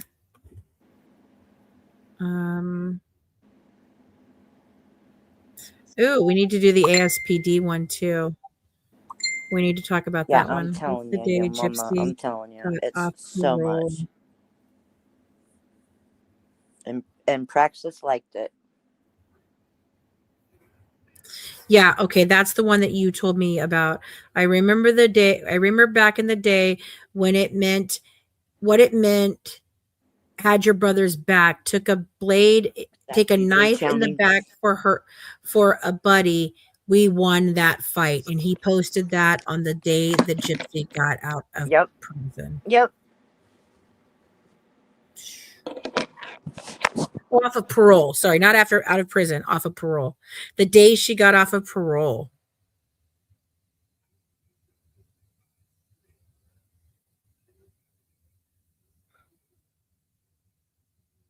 Yes, his name starts with A.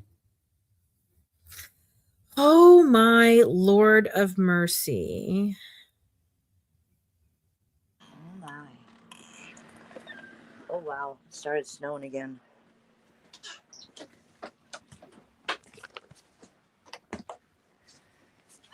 Okay. Oh, damn it. True Chrissy. I will not get to it. All right. Did you send me? Okay, you did. Hold on.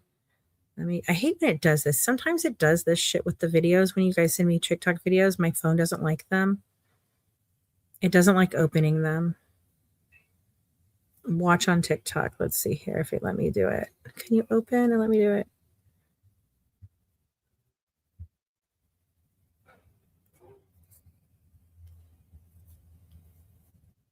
Okay. Which one is it? Is it one of the ones you pinned today?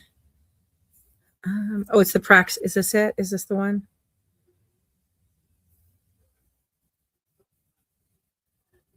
Hold on. I got to see which one you sent because it doesn't open the right one. Oh, so I don't know which one you're actually sending. Let me see if I can get it here. This will be better if it pops up here.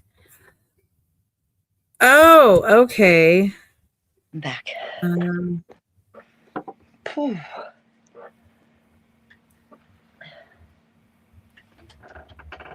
right, hold on. Let me turn my volume up. Do you talk at all, Chrissy, or is it just?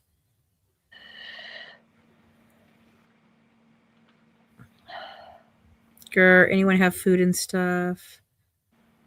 Oh my God. Wow. Okay, this is interesting. Let's see No it. talking. All right, hold on. Yeah, she's showing it. All right, here we go, guys. There's no sound or anything. And I can't make it any bigger than that.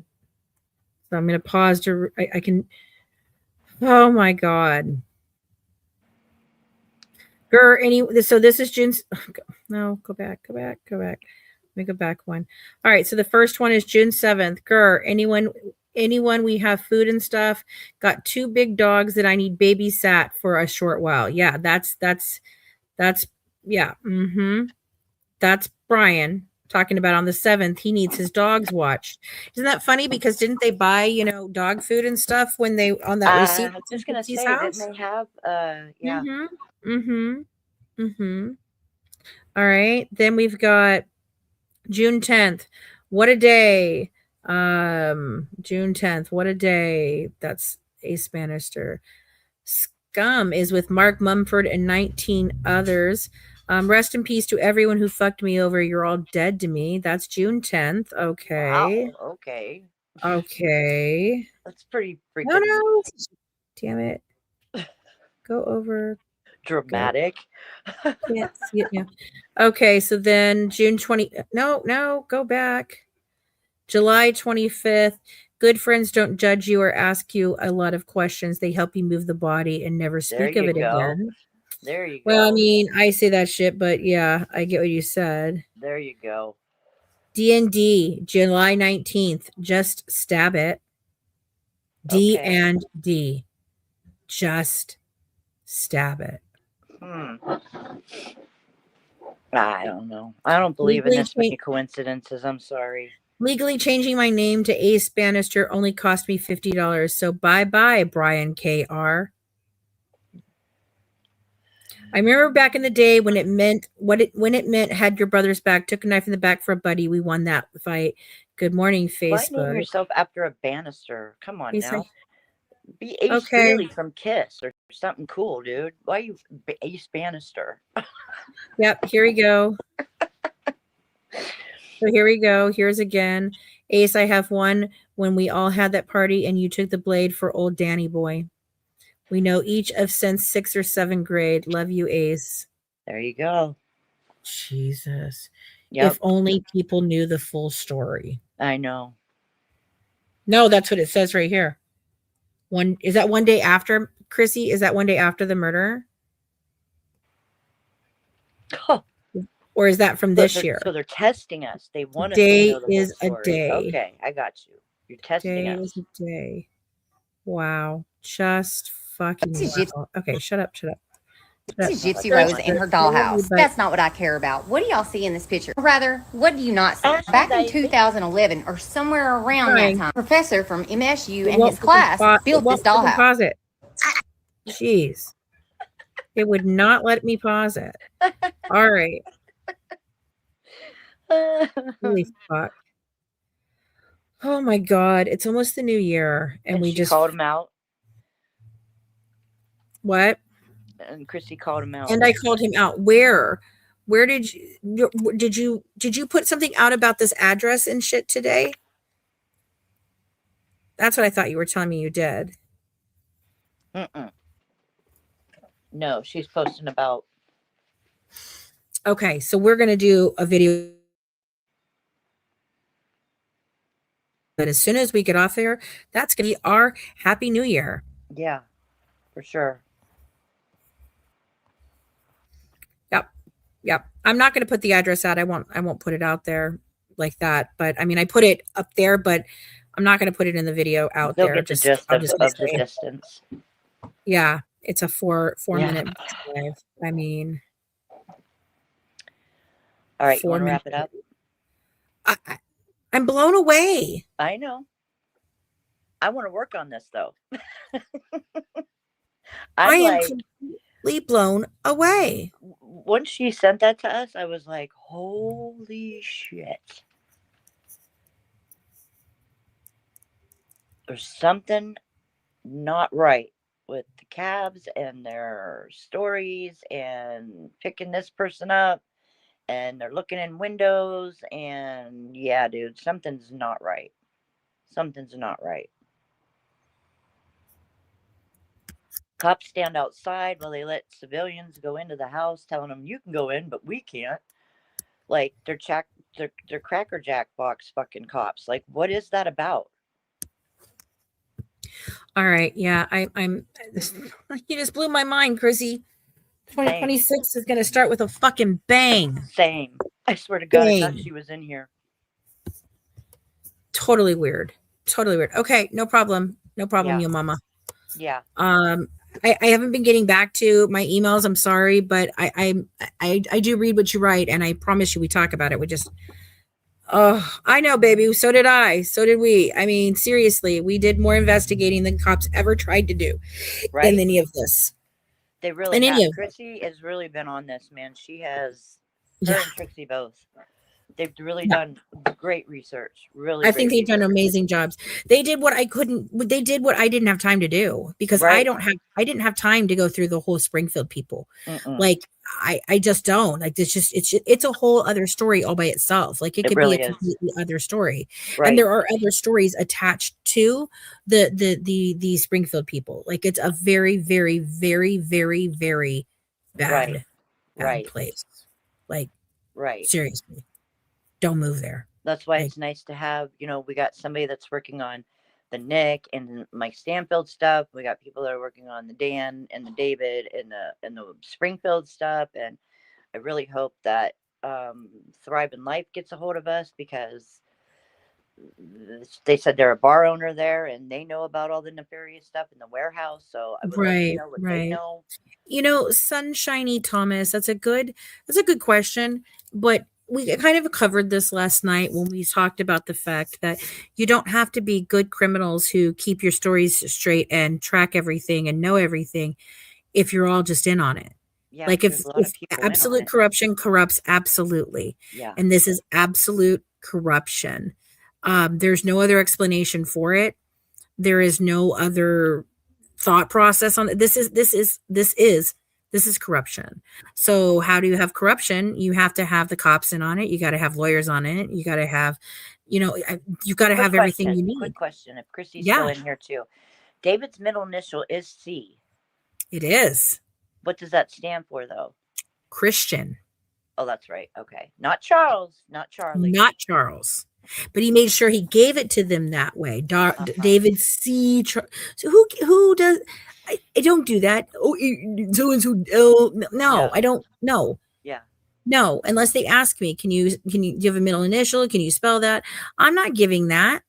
Like, and he made a point to say it several times, and I think that's because he told the officers Charles, and so he thought, well, nobody will really look if I just say David C. They're going to assume it's Charles, and they're just going to go on about it.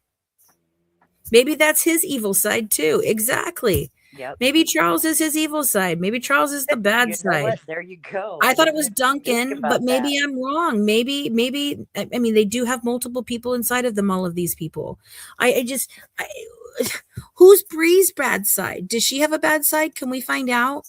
I want to know who Bree's bad side is. Like, she's in the cult, so. Right. What's the name? What's the name? Right. Alrighty, guys. Well, thank you so much for spending. So glad you guys were here on New Year's Eve with us. The last moments of 2025 with us. It has been a hell of a year. One that I would like to definitely put in my rear view and move on. Because what we're doing right now is so freaking important in this. And I'm going to tell you, they try to make this case all about Gypsy Rose when it is not. It is about everyone and anyone surrounding Gypsy Rose and the hellfire that she brings with her. But it is not about Gypsy Rose. This case needs to be investigated for way more reasons than fucking dipshit Rose. Right. Like, seriously, this is not that. We just found out that there's this alternate freaking timeline now, and we've got Dan and Brian living 4 minutes away from the come and go that they don't mention anywhere at all ever again.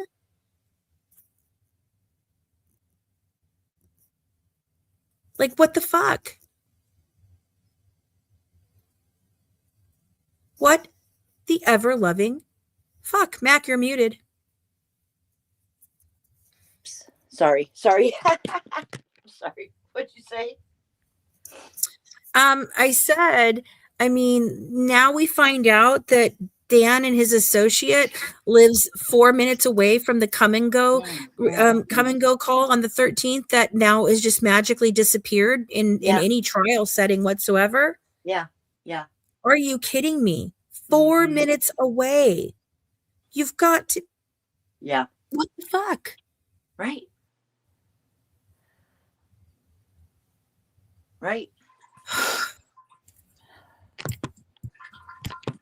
Nobody wanted to type come and go. I agree. Like, it's now called Mavericks. It's different. They got bought out. Wonder why. They got bought out. So has the post office ride.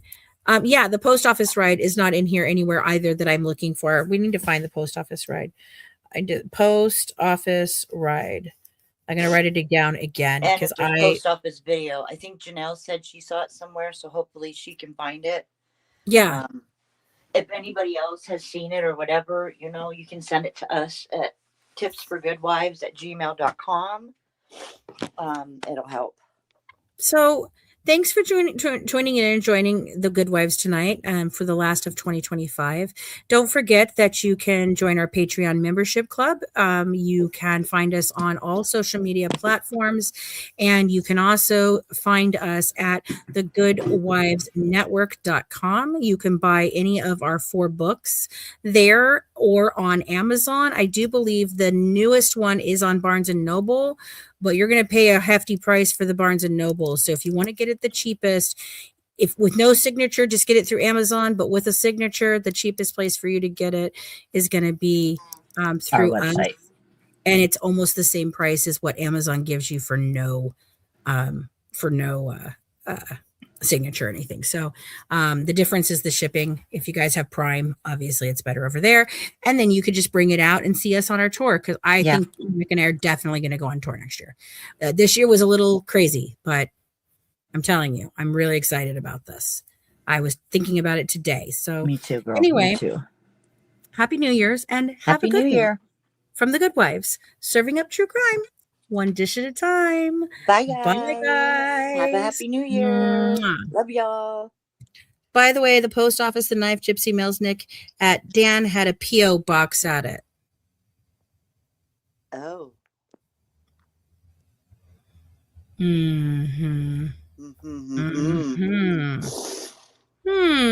Okay. Things to think on. Bye, guys. Bye, guys.